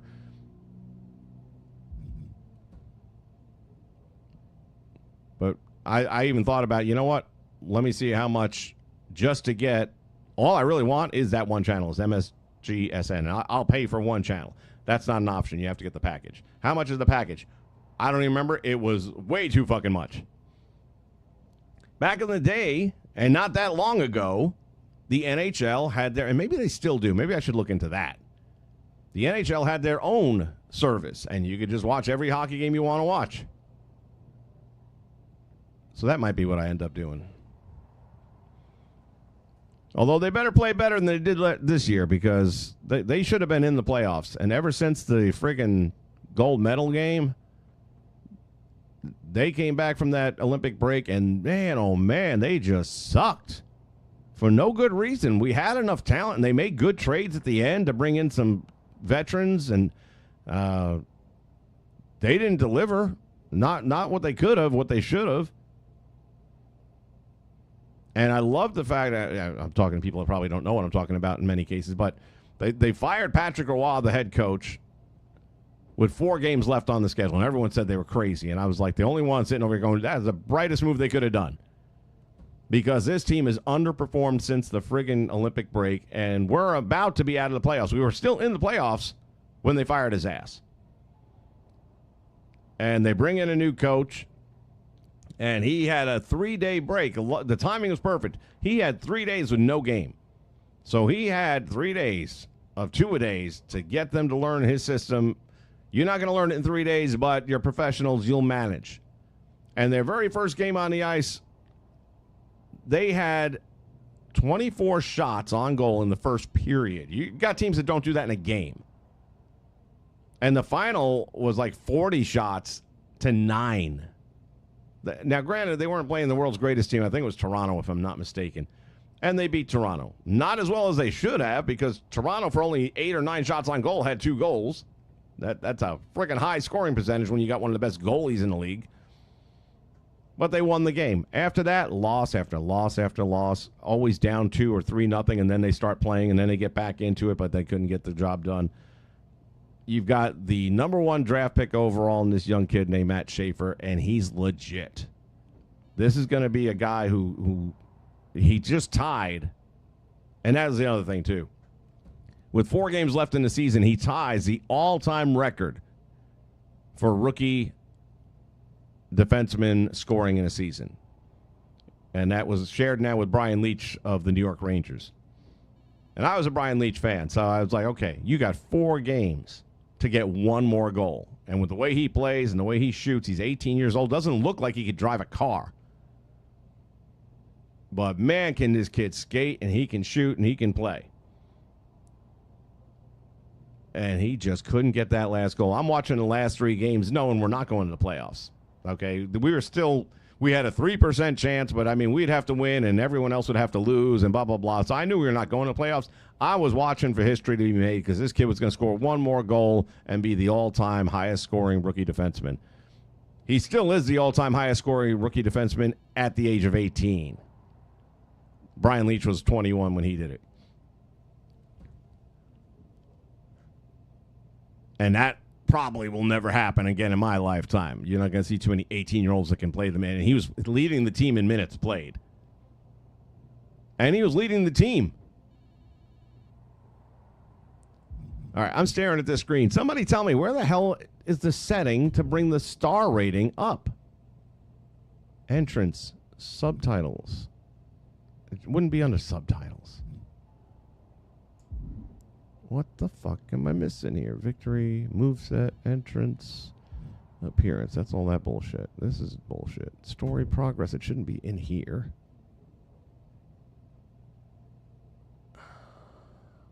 Info? No. Attribute upgrades. It's not going to be in here. Reset upgrades? No. No. No. Only one last thing is options. What the fuck? I feel like we're missing options here. Oh, well, it is what it is. I can't do nothing about it. This one is going to be special. Not trying to be difficult, but Can I get a hardcore? got something else? Solid match, but not right for me now. Apparently not. Got anything else?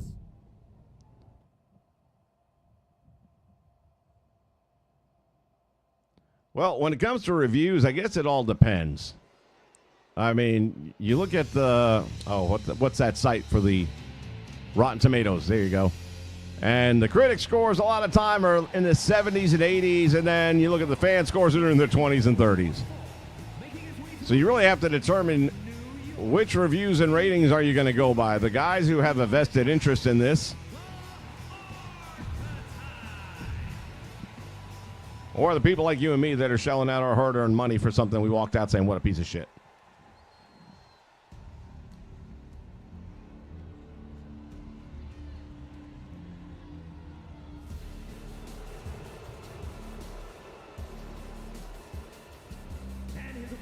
Yeah, the Rangers gave you guys plenty of notice that they weren't going to the playoffs.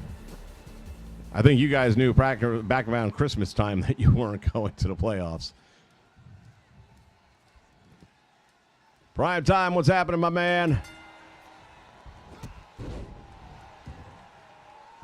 We're talking all kinds of shit here today. While I try to advance in my second account now, playing through this bullshit a second time because I had so much fun with it the first time. And I got to figure out where this damn star thing's at. Controls. Match objective. No, controls. Nope. Moves. It won't be that. Combos. It's not going to be that. Fucking has to be objective. Presentation options. It should be here. Camera targeting. Superstar HUD. I thought I turned that on already. Why is it off? Control help and match rating HUD. Damn it. That's why they hit it. Fuckers. There we go.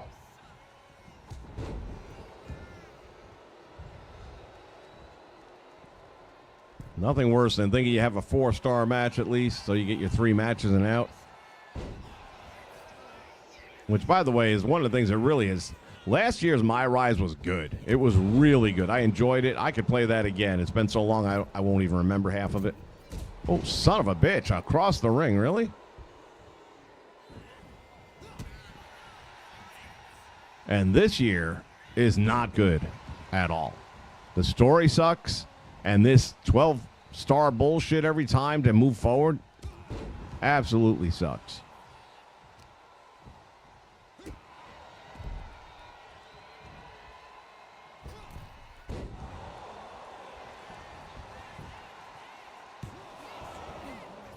No drama? I thought we'd build up a little bit of drama with that.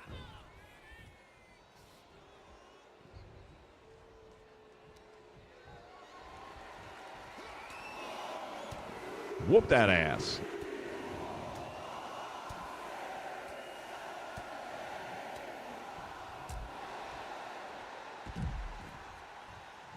You almost walked out of your job. You've been kind of getting there lately, man.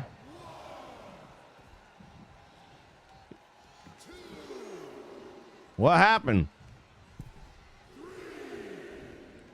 And I totally agree with you, man. I trust the viewers. I don't even watch their critic scores. They mean nothing to me.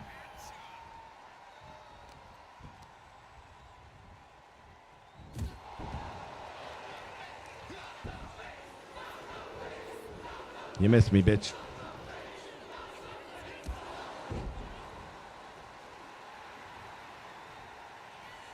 Why is my star rating not moving?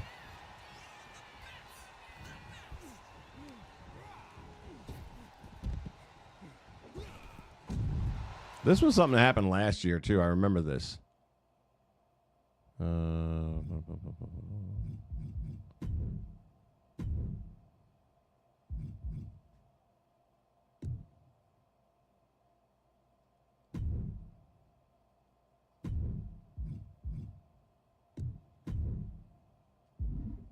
See if that fixes it. Oh, let's try it this way. This happened last year. I remember this. It's not that you're not building the stars up. You just can't see it all of a sudden.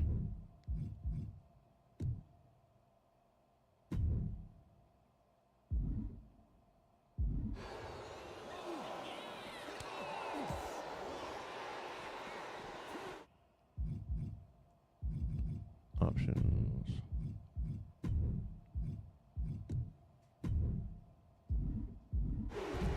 Yeah, there they are. Now let's see if it's going to... Yeah, but it's not going to keep on going. Fuck this game.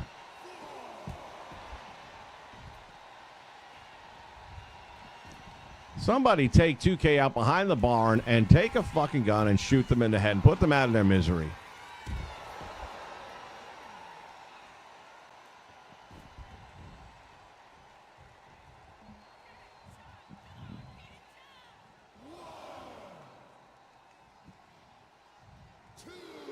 Yeah, man, there's those, because I know at a 7-Eleven, you probably got, what, 2 to 3 people working on a shift max? And one person calling out fucks it up.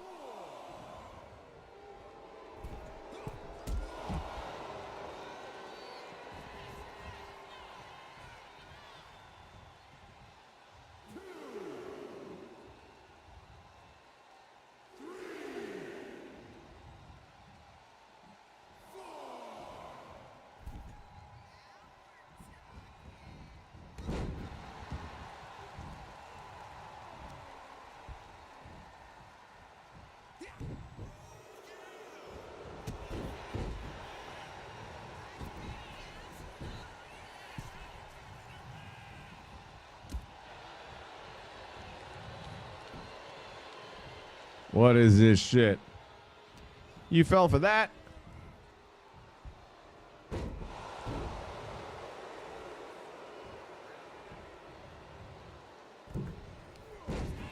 Sit your ass down.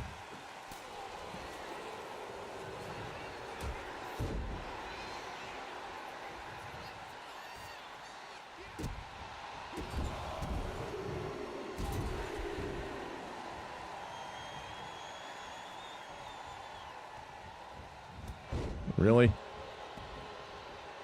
Really? Really? Do it. I dare you. Dumbass. Where the hell is my finisher?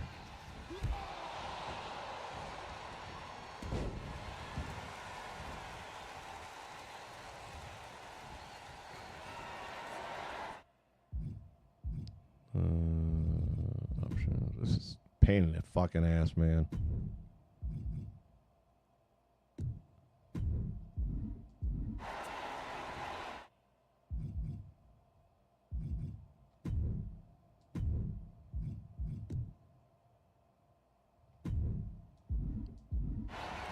All right, we got the 4 stars already.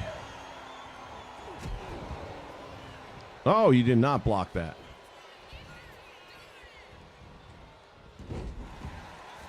Now the stars start working. Jesus.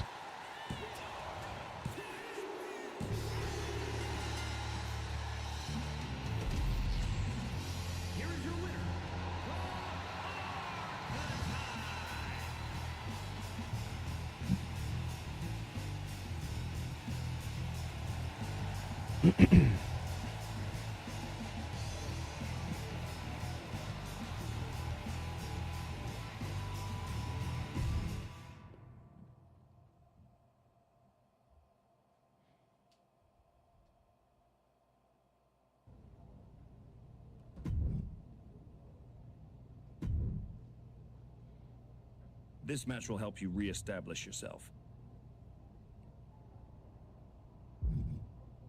That doesn't quite align with my current goals. What else do you have? I just can't get a hardcore match, I guess. Solid match, but not right for me now. Got anything else?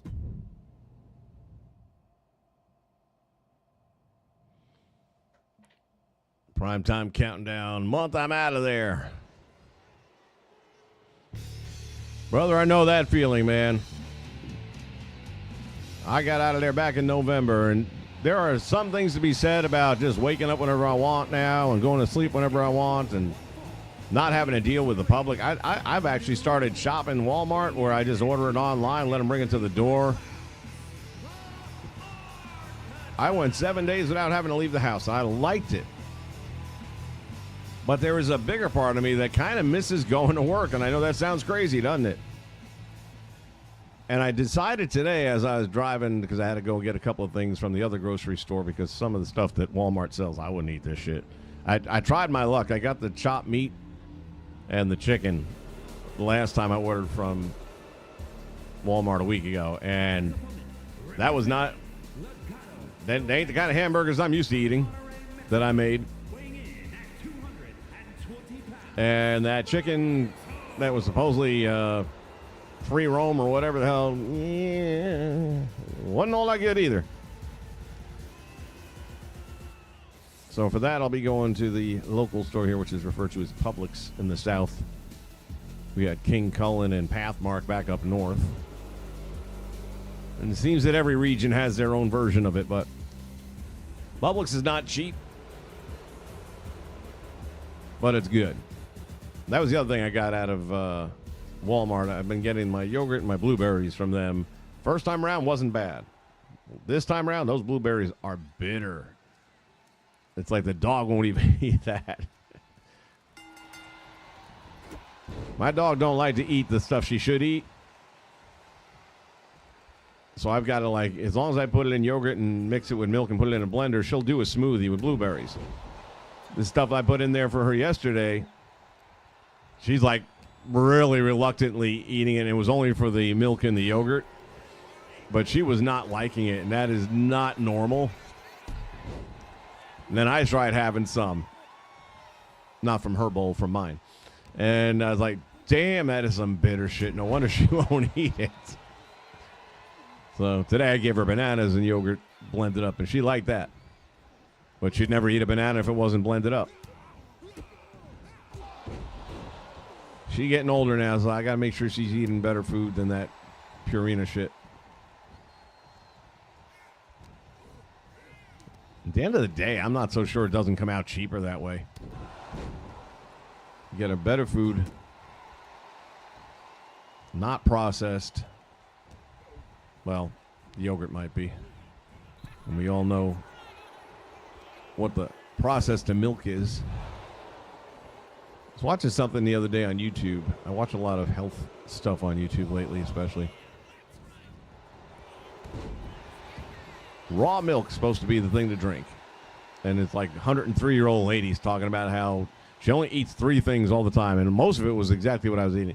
So eggs all the time, and, you know, people tell you about cholesterol and all that bullshit. That was the biggest facade. I remember a point in time where they were telling you how chopped meat was the worst thing. Red meat was absolutely going to kill you. Oprah was big on that. And I was one of those, fuck you, I'm going to die young because I'm having a hamburger. And you see this 103-year-old lady, every day a pound of chopped meat, she'd break it up into 3 portions. I forget how many eggs a day, like 4 eggs a day. And chicken. And that was it. It's boring. But here I am, and she was still quick-witted, still had her mind about her. She's still walking around on her own.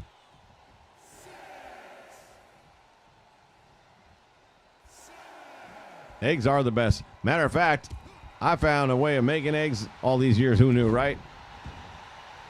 There ain't nothing you will not learn on YouTube if you want to. And basically, you separate the egg whites, which I was never a big fan of. That seemed like a lot of work for what? I'm going to eat the same thing. It's going to go to the same place. You separate the egg whites, and then you take a blender Or you could do a whisk it, but you'll be, whisking your wrist away for a while. So I bought a little tiny blender that basically it's designed to go inside of cups and stuff like that. You can use it to froth up your cappuccino as well if you want.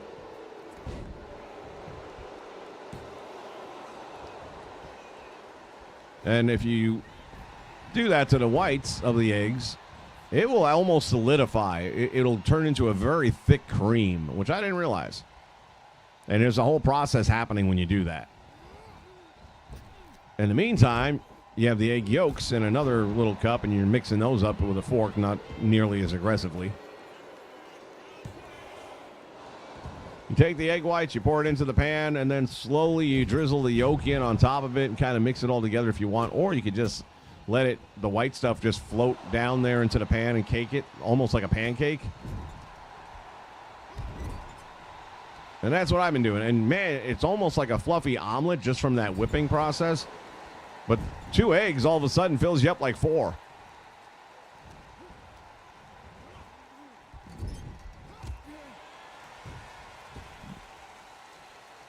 Yeah, this time we've talked about wrestling, we've talked about video games, we've talked about politics, and now we're into the kitchen.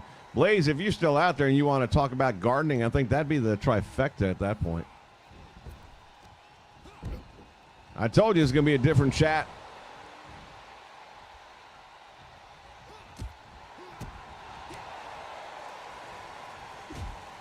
By the way, aside from our normal programming for tomorrow, 9 a.m. for the WWF 605,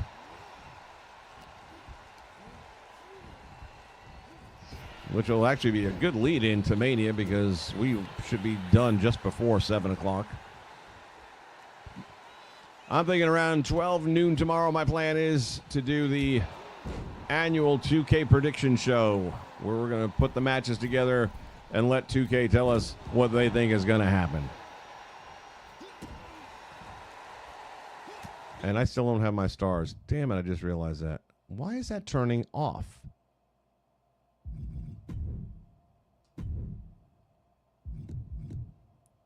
Makes no sense to me why it would be turning off. And it's not working again. What is the trick to this shit? Fucking 2K. Why do you suck so bad? I mean, like, really suck. Next level. It is safe to say this is not going to win a Game of the Year award for anything. Unless there's a worst game of the year. They should do that. There should be a worst Game of the Year award.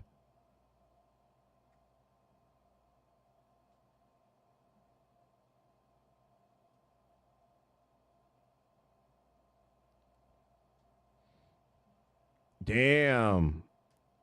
You got a manager chasing away more than 50% of the staff. That's not a good thing.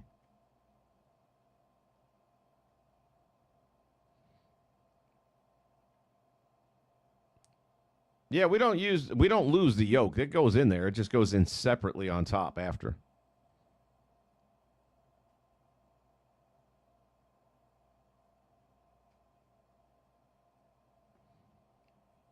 Only 1 day a week off. I take the 1 day off and get sick. What are they going to do? Fire you? Right now, the numbers you're telling me, is this guy having to work shifts himself now? Because that's the only way you fix problems like him.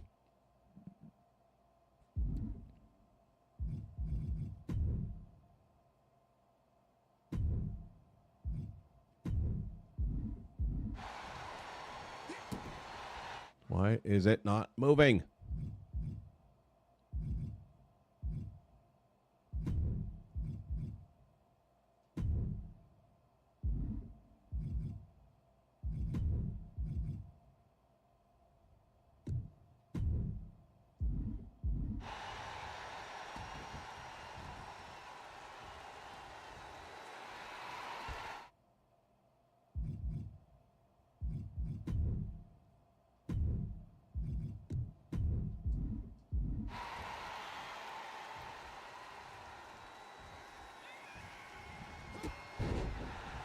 Nah, fucking.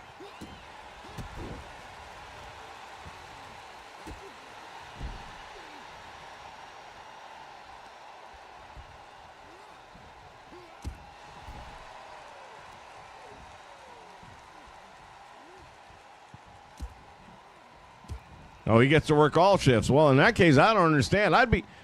I will tell you what, man. I hated the late shifts when I was running the operation that I had the last 5.5 years. And I didn't want to work them. I didn't have to work them. And I had one guy on the team in particular who was pretty good at his job. He was a pain in the ass. But I tolerated him because I ain't working till 2 in the morning. Not for that job. And normally, if you're in a position of management and you don't want to work that shit shift, then you are going to treat people like gold because, hey, you keep me from having to do this and I don't want to do this.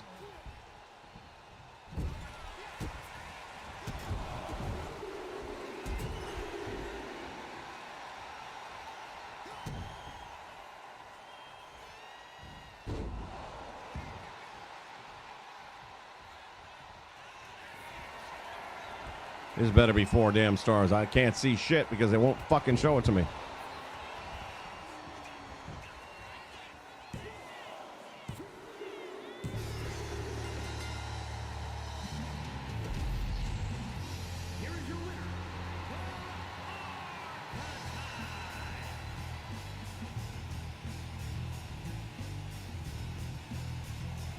Smooth, how old a person are you? 7 hours of dancing, intense hip hop. And what type of work? You got me curious, brother. And I didn't get my 4 stars. You motherfuckers. I hate this company with a passion.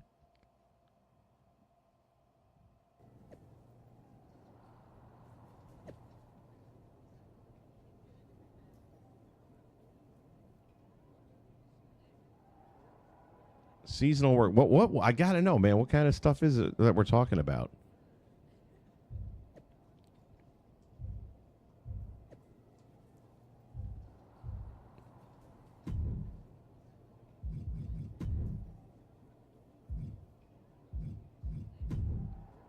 Why the fuck is the settings not here?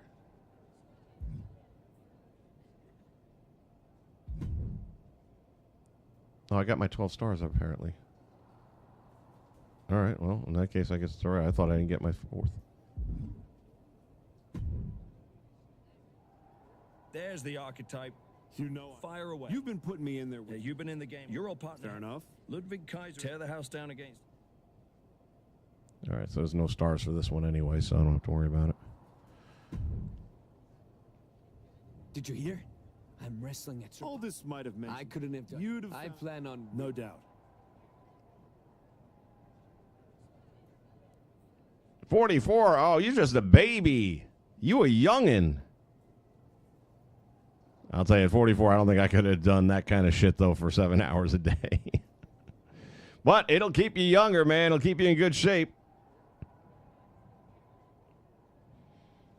7-Eleven under corporate. Man, I'll tell you right now, my dealings with 7-Elevens around here, I'd never want to work for that company.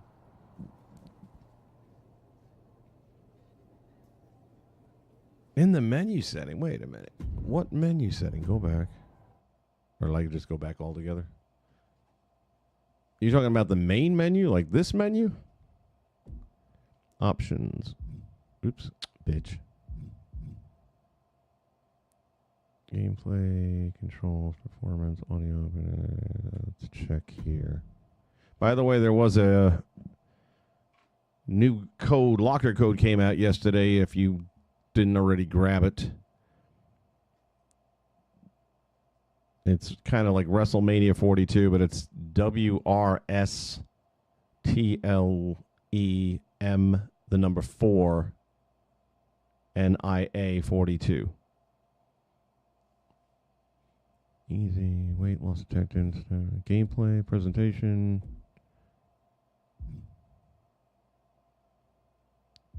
Invert, third person, camera field of view, superstar HUD. We'll turn it on. I got to remember to turn it all back off again. Match rating here. All right. Let's try that and see if that fixes my little problem. That's what she said.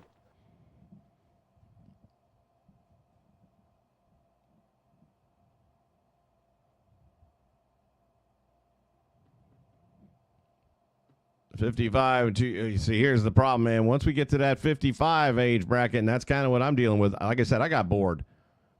And I am looking to get back into the work field because I'd like to, I can make it to 65 on what I got, but yeah, that's assuming everything goes perfectly.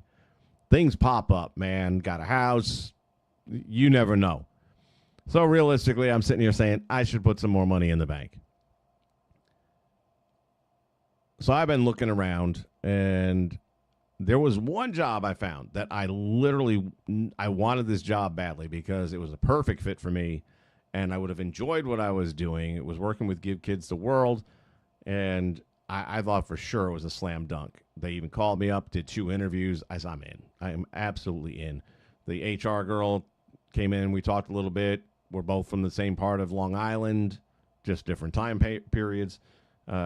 I said, I'm so in. This is done. Retirement didn't last long. And I didn't get it, which was really disappointing. And I've got my theories. I don't know what the true reason is. And if any of my theories are true, I'll never know it because they can't tell me that because it would be illegal to base it on someone's age, for example. But I think that might have played a role. Maybe it didn't. I don't know. I thought the interviews went pretty well. I don't know what to say. I was very surprised I didn't get it, though. There's the archetype. You know I am. Fire away. You've been putting... Wait a minute. I already did all this shit. You're all Fair enough. Ludwig, tear the house down against Oh, him. no. Okay. Yeah, we're going into the Ludwig match. Okay.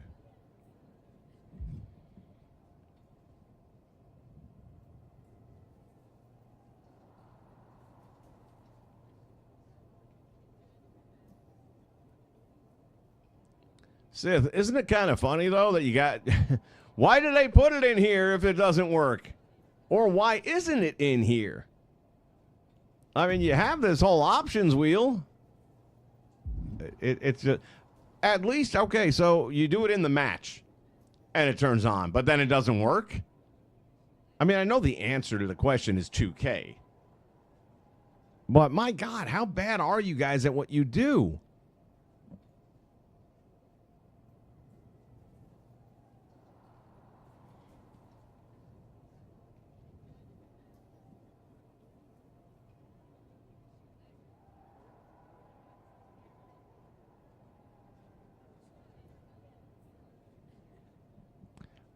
Yeah, primetime, I'll be honest with you.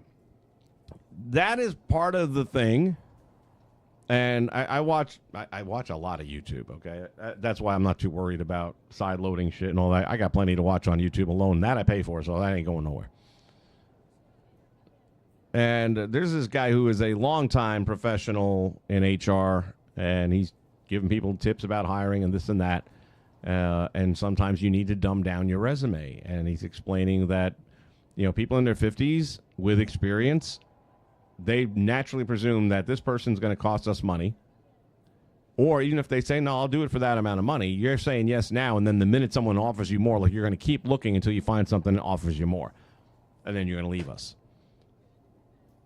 As somebody who was in a position of hiring for the last 5 years,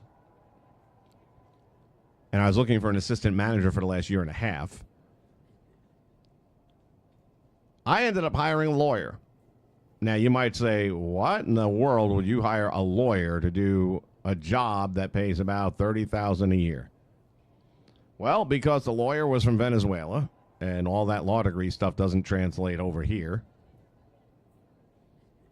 And she needed money. She's got a family. And at that time, I didn't know, but her and her husband were having a rocky time, and turns out that only a few weeks into her employment with us, he basically said, we're getting a divorce. So then she really needed money because she was going to have the kids, and the money we were paying her wasn't going to be enough. But that was when we lost our contract anyway. So here's this poor girl spent over a year trying to find a job. And why? Because most people saw something about the fact that she was a lawyer and said, no way. I looked at that and said, you guys are the idiots. I was like, somebody who's been turned down because they're too qualified is ridiculous. In other words, if I go in knowing what the rate of pay is, and this is the thing, we had this conversation at the place, and I told them, I don't have to work right now. I'm wanting to work, and I don't want to go to a job. I'm not going to be working at Walmart, for example. Nothing against Walmart. I did apply there, but for a management role. But I'm not going to do the hourly thing there because it's a job, and I'm going to hate it very quickly. But over at Give Kids the World, I'd already be volunteering there right now if I had another job. Even waiting tables, something where I had an income. Because now, for me to volunteer there, I got to drive there. I got to drive back and forth. Gas is up. There's a cost. My car, wear and tear. I got to get oil changes more frequently. I can't just keep hemorrhaging money out with nothing coming in. So as soon as I do land one, or maybe they have another posting, because I've been watching them on a weekly basis, and they seem to be having a lot of postings. I did apply for a different position with them, which they didn't even entertain a conversation over. I think that was a mistake as well, but that's me. They may just need, one of the question on their questionnaire is, have you ever volunteered for us? And I get it. Come in, pay your dues. Just like wrestling. You hear Maven tell the story all the time, how he was not welcome in the locker room in the beginning. Because you didn't pay your dues. You didn't go through the indies and driving town to town and all that. You got fast-tracked. And I kind of feel like that. And I also know that if I get in there and they get to see me and see what I can do and what I can bring to the table, they're going to hire me for a paid position. I just don't know how long that would take. If I thought it would be within a month, I would just bite the bullet and start volunteering now. But I'm not convinced it'll be within a month. And there's no guarantee it would even happen, period. So, I don't know. I do feel strongly that that's where I want to end up, though. I just got to figure out how to make it happen. Did you hear? I'm wrestling at Survivor Series. One-on-one with Benta. Yeah, there's something about gatekeepers as well. People fearing for their job. And that's one of the things I tend to tell people right up front. I'm winding down. I'm not looking to build up. I want to come in somewhere where I can do a job, where I can do it well, where I can be a productive member of the team. I don't want to be the star player. I don't need to be the star player. And I certainly don't need to be the head coach. That comes with all sorts of other demands. There's plenty of jobs out there that I've seen that are paying 80, 90, 100,000 a year. And as soon as I see that dollar amount, I know what they want out of you. They want your time and all of it. And your firstborn. You will have no time to yourself with that job. And I'm past that. That's not a me thing. I'm just looking to do a job that serves a purpose that I feel has a value. And again, Give Kids the World. I don't know that you get a better value than that.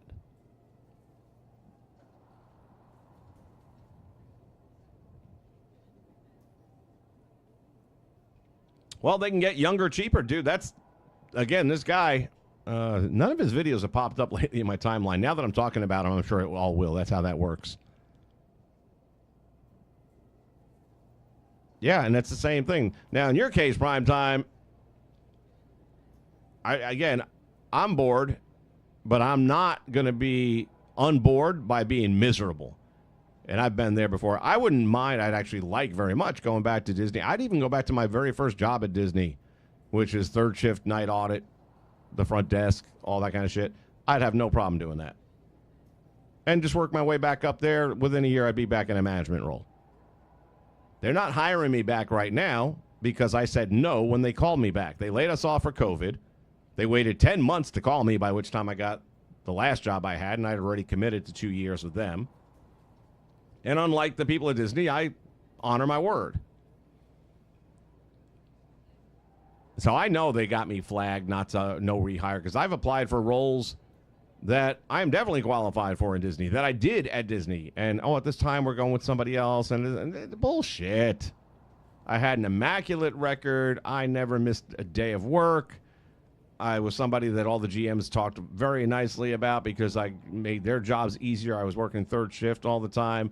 They could sleep. I almost never had to call a GM in the middle of the night. I think in 11 years, maybe 2 times.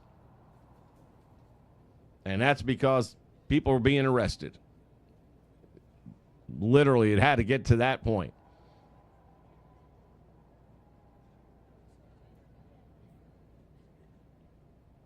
You're right. Work smarter, not harder. And here's the other thing, too. They might want these younger people. The problem is the younger people have something in common. They don't want to work. They do not want to go to work. They say they do. They cry they can't get a job, but they really don't. They got used to getting everything handed to them. And the number of them that went to college and got the most ridiculous degrees in dog shit that does them no good at all. So now you're in debt 60 grand with a job that A, doesn't exist, and if it did exist, it might pay 30 grand. I tell everyone, if you're going to college, when I was working at Disney, we had these college program kids that come in every 6 months or so that come through. And I'd ask all of them the same question. What are you studying? When I heard the word hospitality, I would lose my mind. And they'd look at me like, what are you talking about? What's wrong with hospitality? That's what we're doing here. I said, it's 100% right. Here's the difference between you and me. We both put in a resume, and now this is going back 10 years ago. Keep that in mind. We both put our resume in for the Hilton for a management position. They're going to see you went to the University of Penn or UCF and studied hospitality. They're going to see I was a manager at Disney World. I'm going through every time, and not because I was a manager, because of where I was a manager. You put that Disney title on there, they know that, number one, you've cleared backgrounds. They kept you for 11 years and only got rid of you because of COVID, and they did call you back, but you just said no at that point. Because that's what I keep saying. I would still be at Disney now with like 20 fucking years. God, it kills me. And as much as I get mad sometimes about that, because the only reason I really said no to them at the end of the day, I think I probably would have gone back on my word, if I'm being honest, is I had brought my girlfriend at the time. I had brought her in as my assistant manager, so she left her job to come over there and join me, and it was a pay increase for her. And if I would have bailed out, she'd only been there for like a month or so. She'd have been pissed. Now, in hindsight, if I'd known 3 years later the relationship was going to end and she was going to walk and that kind of stuff, then I'd have said, well, fuck you, man. Let me beat you to the punch. But I didn't know that, and I wanted to do right by her, so I said no. Now, the other thing is I don't blame her for that, because had I gone back at that time when they called me, I think it was 2 weeks later, almost to the day, that Disney was one of the companies on the news stating that if you don't get the COVID injection, you will be fired. And there was no way in hell I was putting that bullshit in my body. Not a chance. It wasn't going to happen. I like to think of myself as a free thinker. I don't follow the sheep.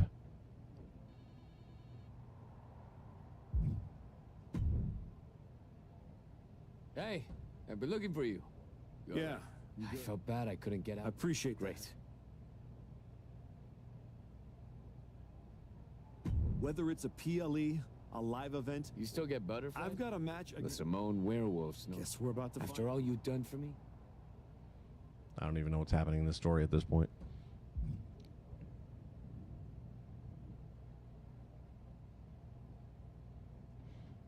Look at Jay. Tick-tock, tick-tock. He's going from cutting the grass to going back to work. Hey, Adam. It's good to see you.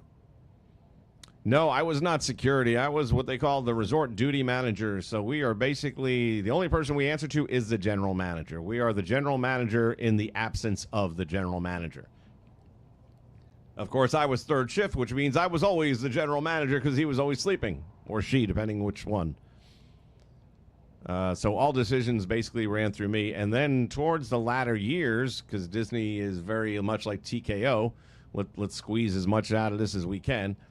Instead of covering one resort, I was covering two. And then during COVID, before the layoff, I was covering 3 resorts. Now, granted, 2 of those 3 were completely closed to the public. And then the third one was partially open. This was as we were coming out of COVID.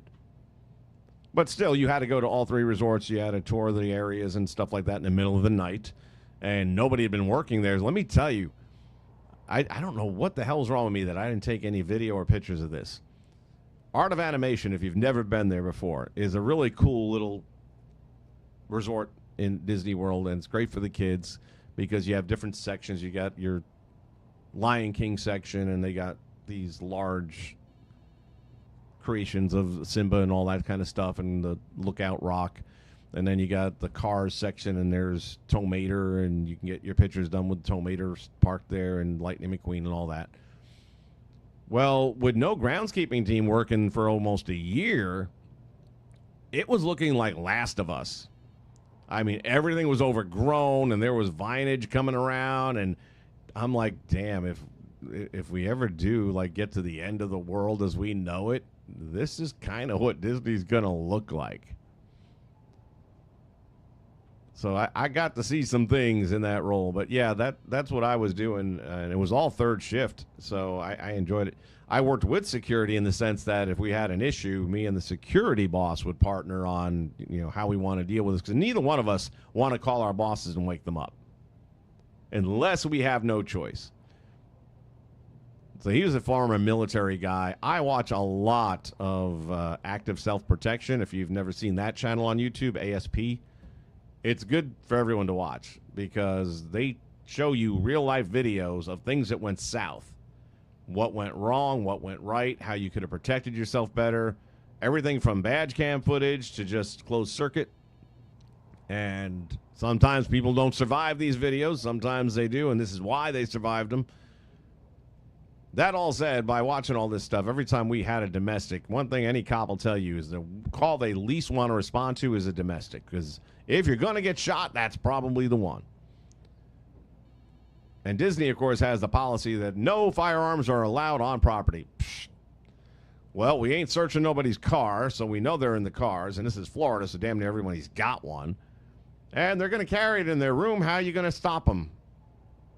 By the time you figure out they got one, well, that might be a problem. So anytime we had a domestic, we'd get there, and the cops would always like, well, can you go knock on the door? I can, but I ain't gonna. That's your job, man. I know I'm the expendable one here as far as you're concerned. And they would knock on that door, Sheriff's Department, and I would find a column nearby, and I'd be behind that column because if gunfire rings out, I'm not going to be near one of the windows or the doors. Now, granted, that never ended up happening, but we've had some sketchy shit. That's the best part about third shift is you had the best. Every morning shift came in and would be like, what do you got? Anything happen? Anything? We'd go weeks with nothing, but then when the day comes where you're telling them about the executive from ABC, which, of course, is a parent company of Disney World,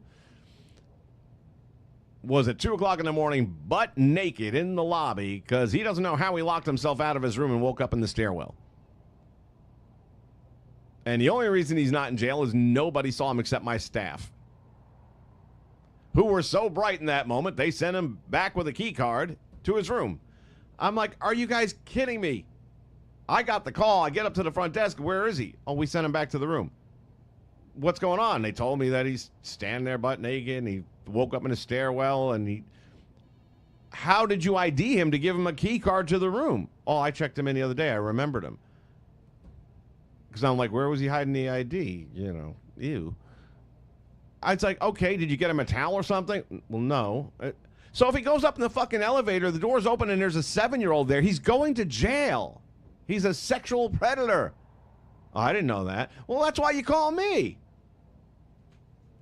So we go up to his room, and he answers the door, and he knows he's in shit, just doesn't know what level of shit. And I said, listen, dude, the good news is this. Nobody saw you other than my staff, and they're not looking to press charges or anything like that, so, that's going to be okay.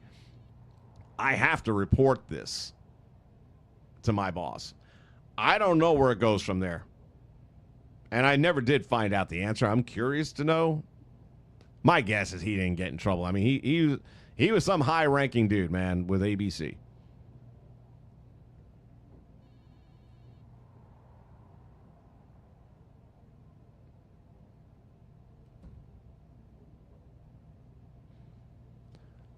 Jay, man, I was working at the age of 16 because I had my own apartment when I was 16. I moved out. Me and my dad were butting heads too much. And in hindsight, my dad was right. He didn't handle it, in my opinion, the way it could have been handled. It could have been different. But I always say, if it weren't for that, I wouldn't be where I'm at today. So all things considered, it worked out the way it's supposed to work out.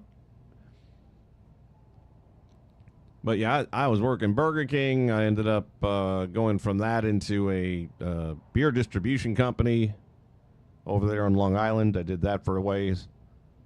Then I moved to Florida, got a car here, had family and connections, so they got me set up. Started working at SeaWorld, and the rest is history. Which reminds me, I was going to go look on SeaWorld's job page. I said, wouldn't it be ironic to, go full circle and my last job be at SeaWorld? I do like SeaWorld because they're live animals, real animals. What I hear, though, is now that it's, let's see, it went from hardcore Brace Jovanovich ownership back in the 80s to Anheuser-Busch, and I'm drawing a blank, damn it, on who owns SeaWorld and Busch Gardens and all that stuff now. Can't think of who it is. It's another big company. But all I know is what I'm hearing isn't that it's a good company to work for, really. But we'll see. I also hear they don't pay shit. So there's that.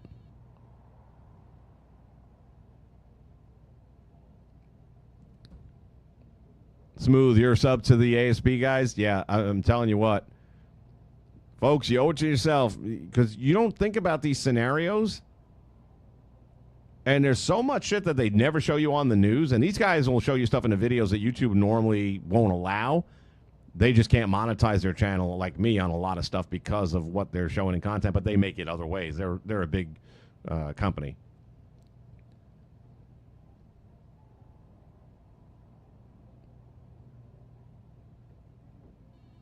Third shift can be off the chain. It can be boring as hell, too. I mean, let's not, lie about it. The morning time, we'd have people come in to work and all that. Oh, you guys got third shift. Everyone's asleep, man. We're the ones dealing with everyone checking in and complaining and this and that. I was like, dude, you have more people to deal with? Yes. And you think everyone's asleep on third shift. You're almost right. 90% of the people are sleeping on our shift. But boy, that 10%. They make up for it because guess what? You have a staff of people. You got 5 people on the front desk. You got 6 people back here in the ops room. You've got how many fucking managers? You got food and beverage managers. You got food and beverage or merchandise managers. You got security all over the damn place. You know what I got on third shift? A grand total of 9 people. If everyone shows up. That's it. So when that fire alarm goes off on the 15th floor for the second night this week and we have to evacuate 15 through 20, even though we know there's no fire and it's 4 in the morning, I got to pull that all off with me, 1 security host, 2 front desk. That's it.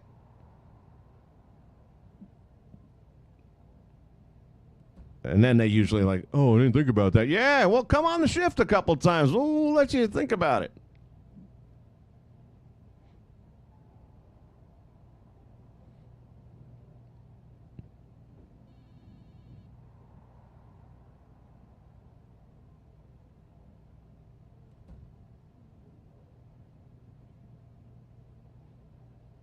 Yeah, I practice boxing, too, on the Wii.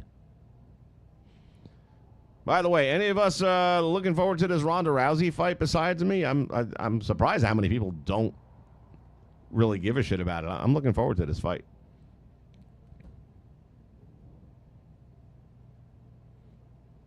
Yeah, Jay, you and me are in the same boat. That's why I thought I was getting this job. I told him, I said, I'm the weird person that actually likes third shift. Even the last couple of days, I've been waking up at 1 in the morning just staying up.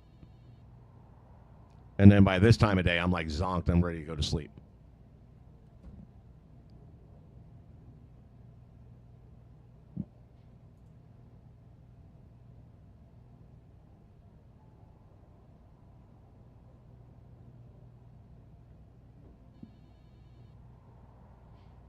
I'm just checking over here on my Twitch stream as well. If those of you just joining us, we're doing a dual stream here today as I'm putting the Meld Studios to its tasks. And it's nicely set up for that, where I'll probably just keep on doing it on both channels. Again, if anything ever happened to YouTube, that's where you can jump on and find me right away. The channel name over there is The Last Light 10.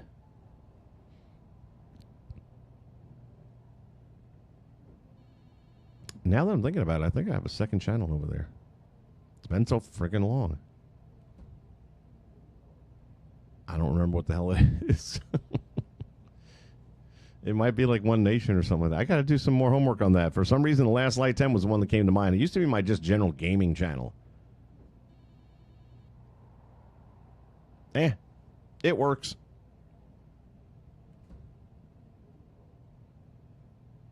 Yeah, dude, I saw that story about the Virginia lieutenant governor, and man, nothing surprises me anymore, man. Fucking people have lost their minds.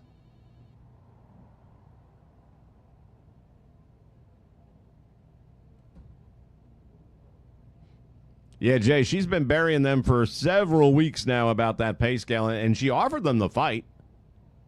But now that they don't do pay-per-views anymore, they don't have that negotiating power.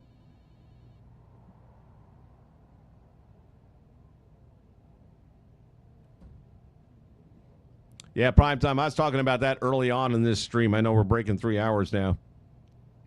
I thought it was the biggest joke to make Darby the world champion of any promotion. It's just, it says a lot about the promotion to me. Nothing against Darby. You know, he's got that little daredevil thing he likes to do, and whatever, it works for you, then do that. But to tell me that 150-pound guy who doesn't look at least bit threatening in any way, shape, or form is going to not only win the world title, but squash MJF with 4 straight turnbuckle coffin drops, 2 of which MJF clearly scooched into position for. I mean, it was just so bad. And I only watched, like I said, that last minute and a half of the match.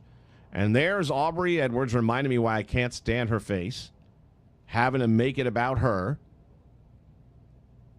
shoving the title right into his face practically so that at least her hands are on camera.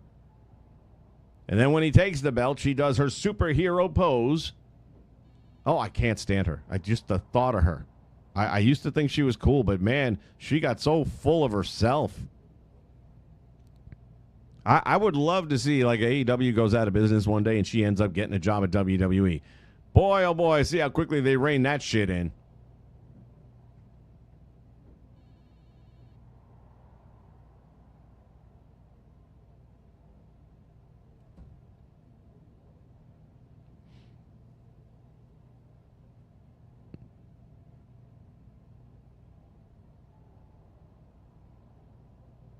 Ray was a qualified, wrestler with a rich history in lucha libre. His family has generations in there. And Ray was a wrestler. Yeah, he did some high spots and stuff like that. But he wasn't putting himself through panes of glass for no real reason. He wasn't trying to break his body. Darby seems like that's the challenge. What do I have to do to actually snap my spine and become paralyzed? Ray wasn't jumping a car over his own house, which he didn't quite clear, by the way. I'll give Darby credit. I think it was crazy and stupid. But he made it to the summit on Mount Everest. Not too many people can say that. And maybe his thing is, I just want to live life to the fullest. But you can do that without killing yourself.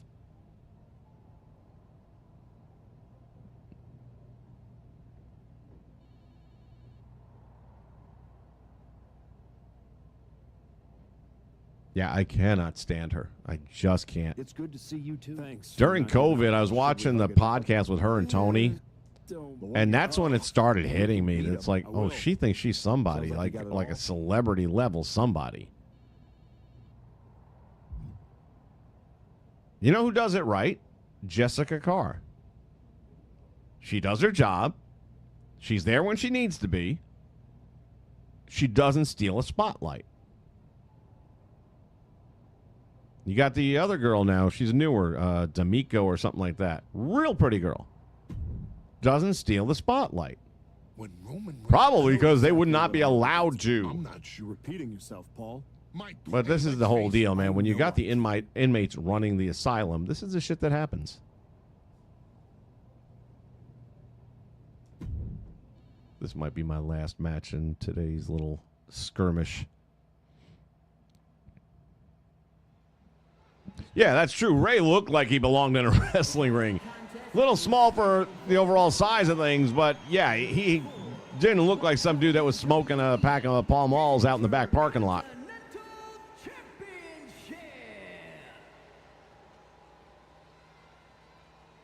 Yeah, prime time. If you look at the title on this one, I mentioned that post-Easter, the bunny returns. We talked about it earlier on, but I'm real happy to have her back. I like the whole Dark Realm shit. And I do think that Rosemary is amazing in that acting role and just making that. I keep watching this thinking, I wish they had a production budget that could have allowed them to have made a better set. Something that felt more realistic, more cinematic than the fact that they're just decorating a closet somewhere with drop cloths and things of that nature.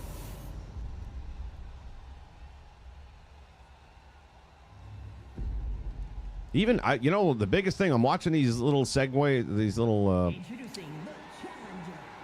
videos that they're putting out there. And if nothing else, just add reverb so that it has an echoey sound when they're talking and when they're walking and all that stuff, so that it sounds like it's a cavernous area. But it sounds like they're in a closet. So that kind of takes away from the immersion for me. But again, she's so damn good at what she does that I overlook it.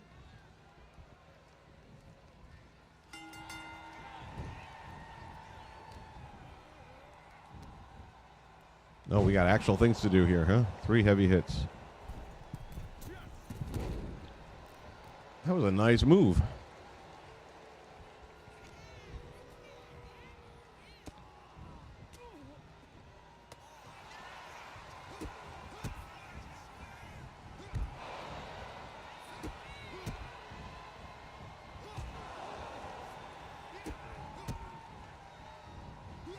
That's 3.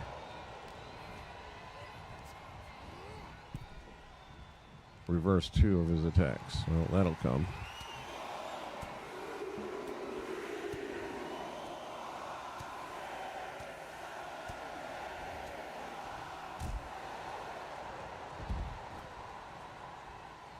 Yeah, I mean, look, absurd storylines, yeah. But it's been the constant. It's not something they're just rolling out to now. It's something that they're hearkening back on from years gone by.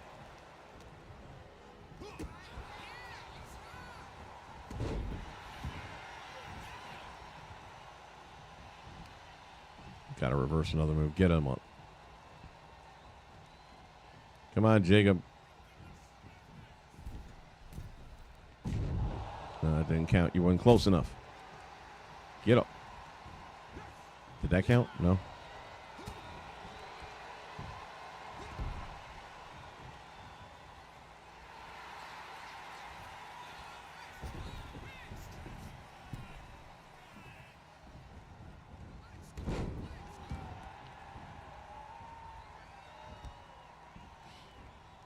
Come on.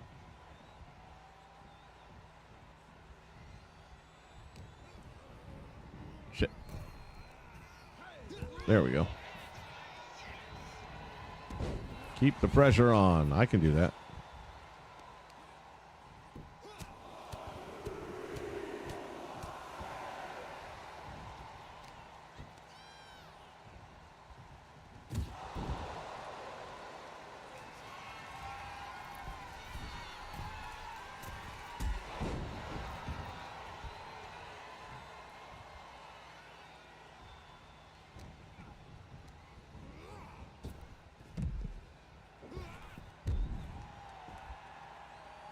Got to deal with pressure. Now let him come back in the ring.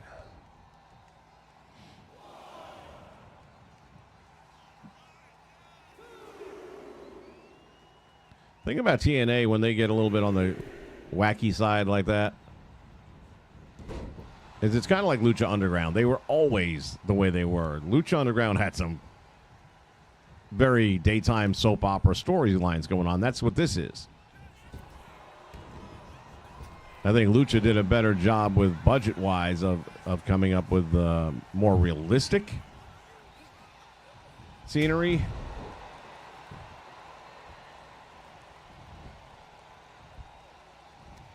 Upper right corner.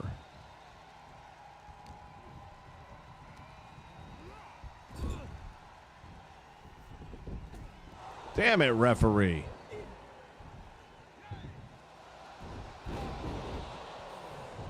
I'm about to get screwed.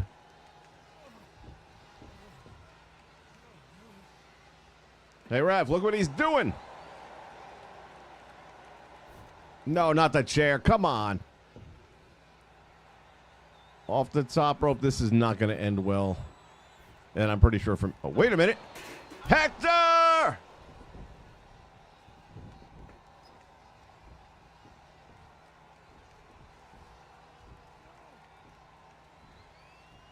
We ain't going to win it that way, heck. Oh! He McAfee'd me, you son of a bitch.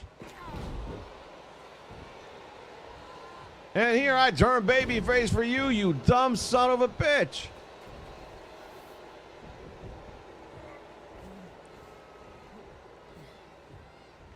He dick kicked me. Wow, ref, great timing.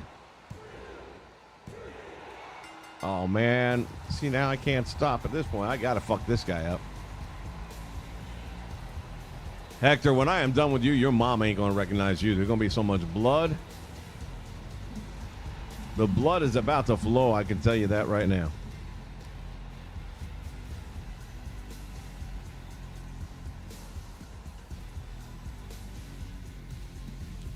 Yeah, Jay, I'm with you, man. The only thing about TNA right now that I really enjoy is the Rosemary stuff. I've tried watching some of the other. And now Hector It just ain't happening. to answer questions about And I what love happened TNA. tonight I in want the to Survivor Series. watch more of it. It's just not really clicking. No, Byron. I'm not going to answer any questions. It's finally my turn to talk. And I know you all want Oh, to dude, go. you're going to get your ass caught. Tonight was the biggest match of my... He asked me. He didn't need. And when I could have... He... That's a completely unfounded allegation. Is it? No matter what you believe... Nobody wants to hear you, Hector. Just know you're about to get your ass kicked.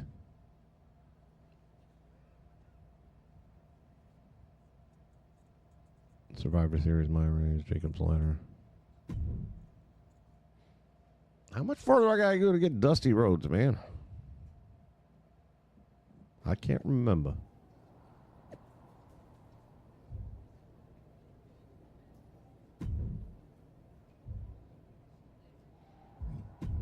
Also, how much? 67. 67 stars. Well, the reality is we're probably just going to unlock him at the end by doing the other mini challenge. It's 74 points. Well, we're almost there anyway. I always like to build up my defense.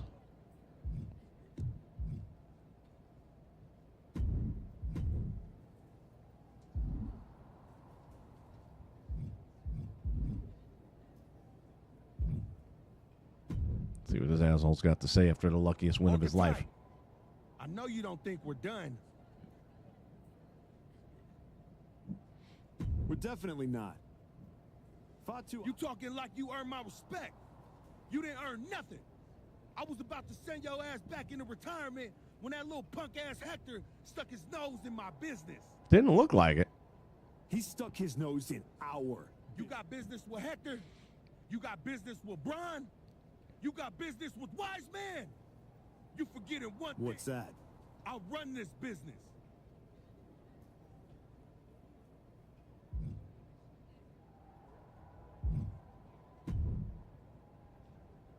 Roxanne, if I were... Me? Never. In other words, Well, yes. I'm not going to apologize for doing the right thing. You weren't worried about doing the right thing when you smashed Jey Uso's dad over the head with that shovel. What do you get out of being the devil on my shoulder, Roxanne? You remind me of me.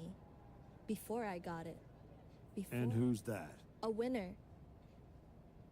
I don't know, man. How's your face looking?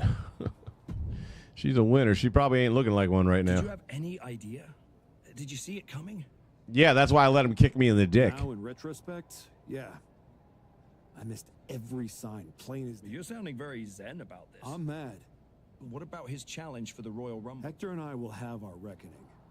Down the road. So you're ready to declare yourself? No. I'm going to earn my spot. I respect that. Man. Well, I'd say... Where do I sign? All right, let's move this along.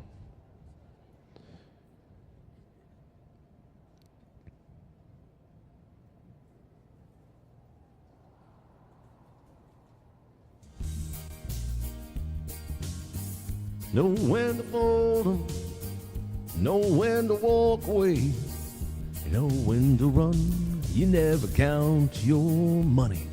When you're sitting at the table, there'll be time enough for counting when the dealing's done. Ken Rogers is in the house. How you doing?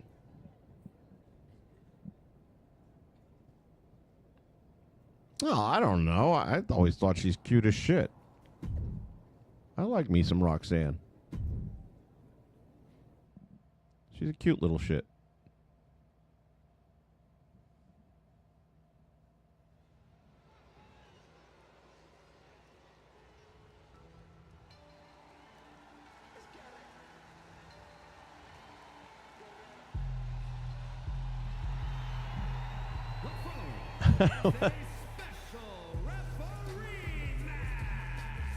Oh, what can possibly go right?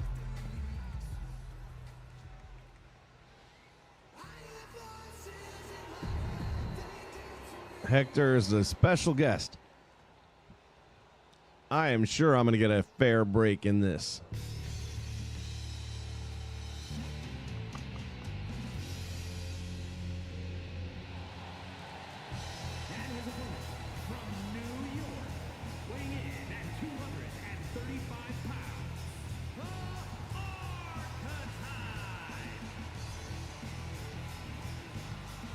Man, I just came up with an idea for the 605 show.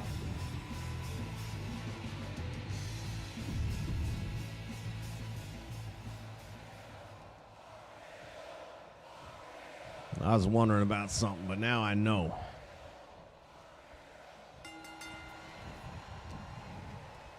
Get the upper hand on Randy Orton. Once again, guys, if you're just joining us, go check out the community tab, or if you follow me on Twitter, on X there, I posted it earlier on, but our first edition of One Nation Wrestling Magazine is out.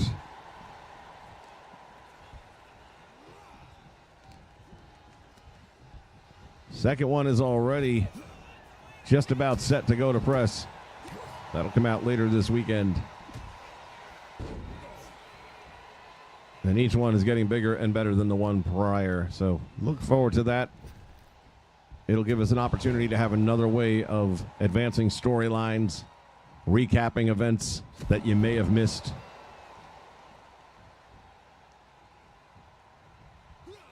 Shout out to Big JH, who came up with some really good artwork for the covers of the first two.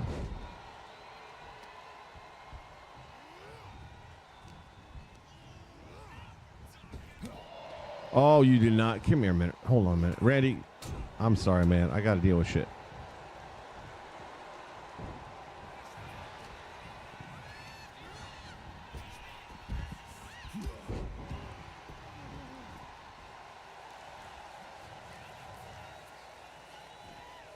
Stay down, Hector, you piece of shit. Well, you can't. He was hitting me. How are you going to DQ me? That son of a bitch hit me.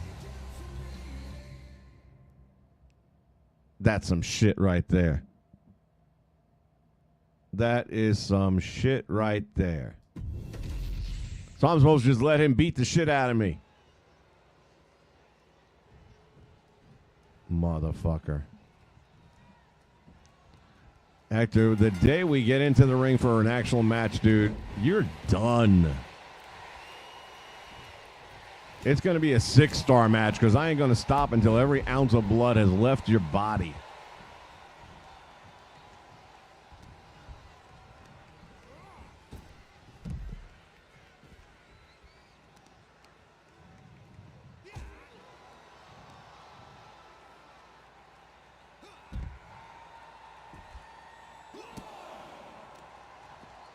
Took you long enough to count to 1. Is that how long it took you to think of what the first number was? Knew it.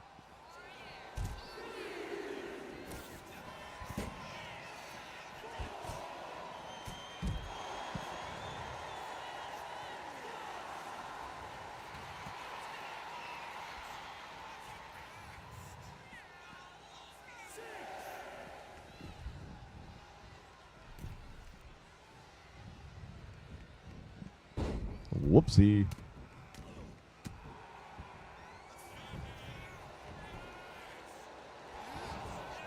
Like, I trust this son of a bitch to count.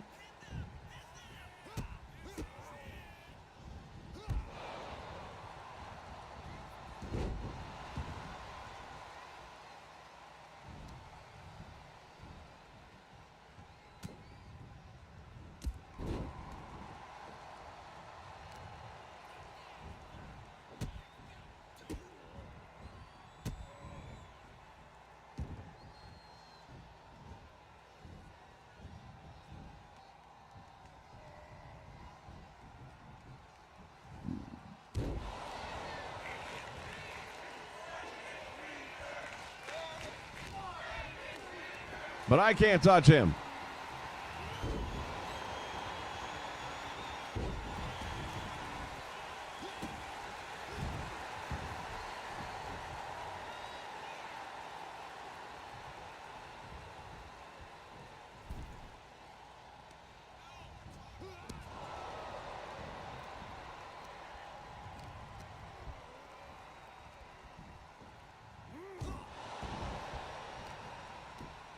This is some fucked up shit here.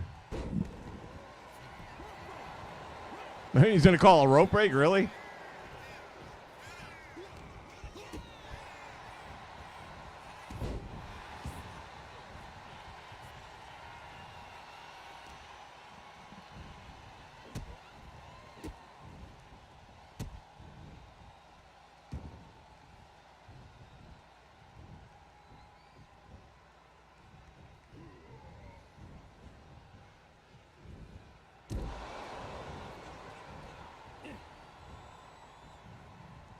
Nah. At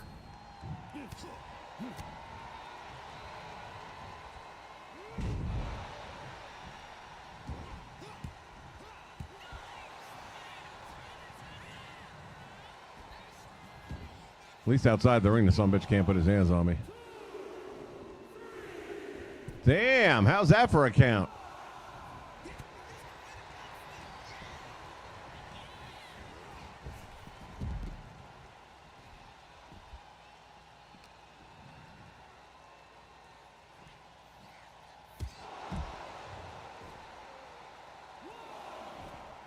Whoops.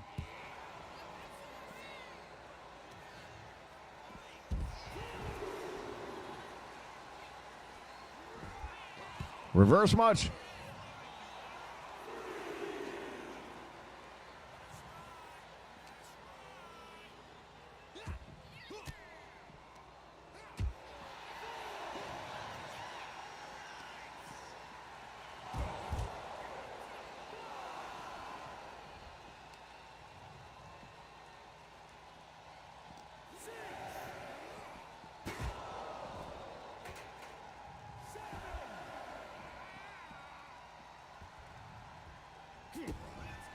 You douche.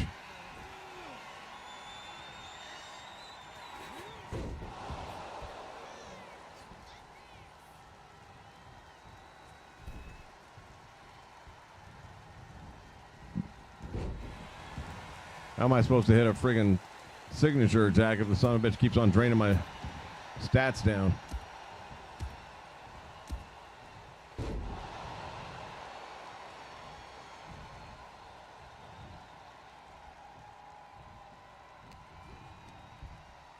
Nope. Randy ain't looking too good, buddy. Might be the reason why you ain't going looking too good going into Mania. Look at this shit.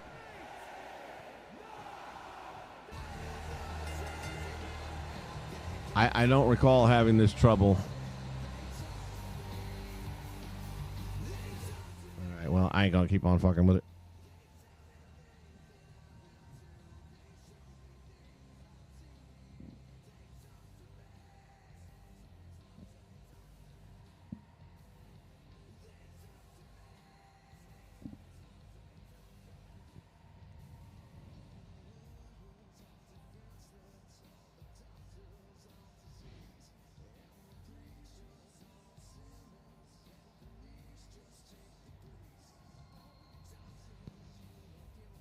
Dude, who wants to get into a private match with Diddy? Jesus. I'm going to take a pass on that one.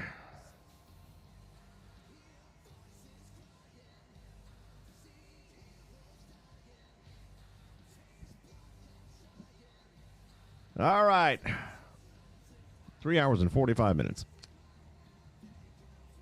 It's a good stream. It's nice having a operating system that doesn't crash all the time again. All right. Tomorrow morning, 9 a.m., join us for the Superstars of Wrestling at 6:05 p.m. We've got the Legends at 6:05. And then at noon, the plan is we will do our 2K sim to see what's going to happen in the Showcase of the Immortals. I'm so excited. I am so excited. You believe that when I say that, don't you? That I'm that excited? Because I mean that shit. I really don't. I've never been less excited for WrestleMania. That's hard for me to believe, but it's true. It's damn true. No Diddy action. Hey, there's no party like a Diddy party. Ellen said it. And it's not just Ellen saying it. Diddy said it. Sports Illustrated said it. Everybody said it. Well, Justin Bieber didn't say it. It was a different experience, I guess, for him.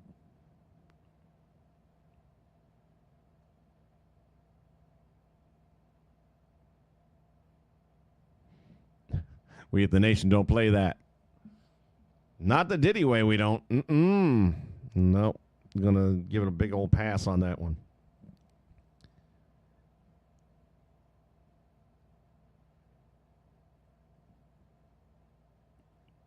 Trying to figure out where all my other shit's at. Hold on a minute. This is why I really hope they get to that point.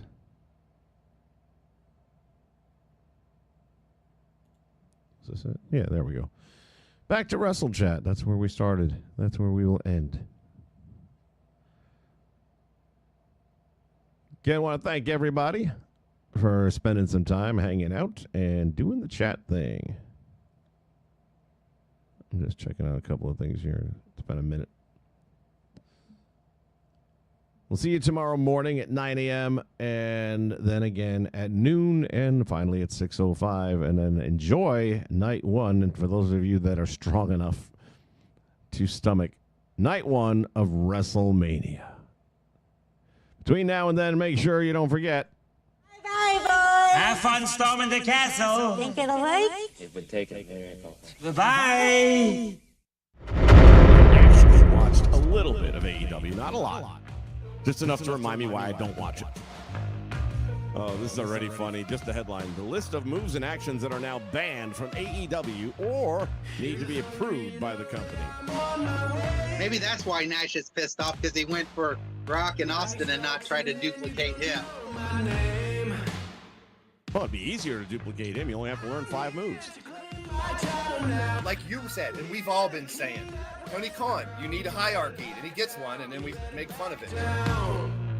Because he's sitting back there talking about the Brock match, and finally we had a wrestling match. Finally we got 2 guys telling a story. They weren't outside in the ring the whole time. One of them was he not watching the same match as we were? Yeah, those games, man, I would say, like, for me, like, the best ones, I would say, are, like, the ones where they try to get a certain, like, time. This is my entire IT team right here on screen. Everybody.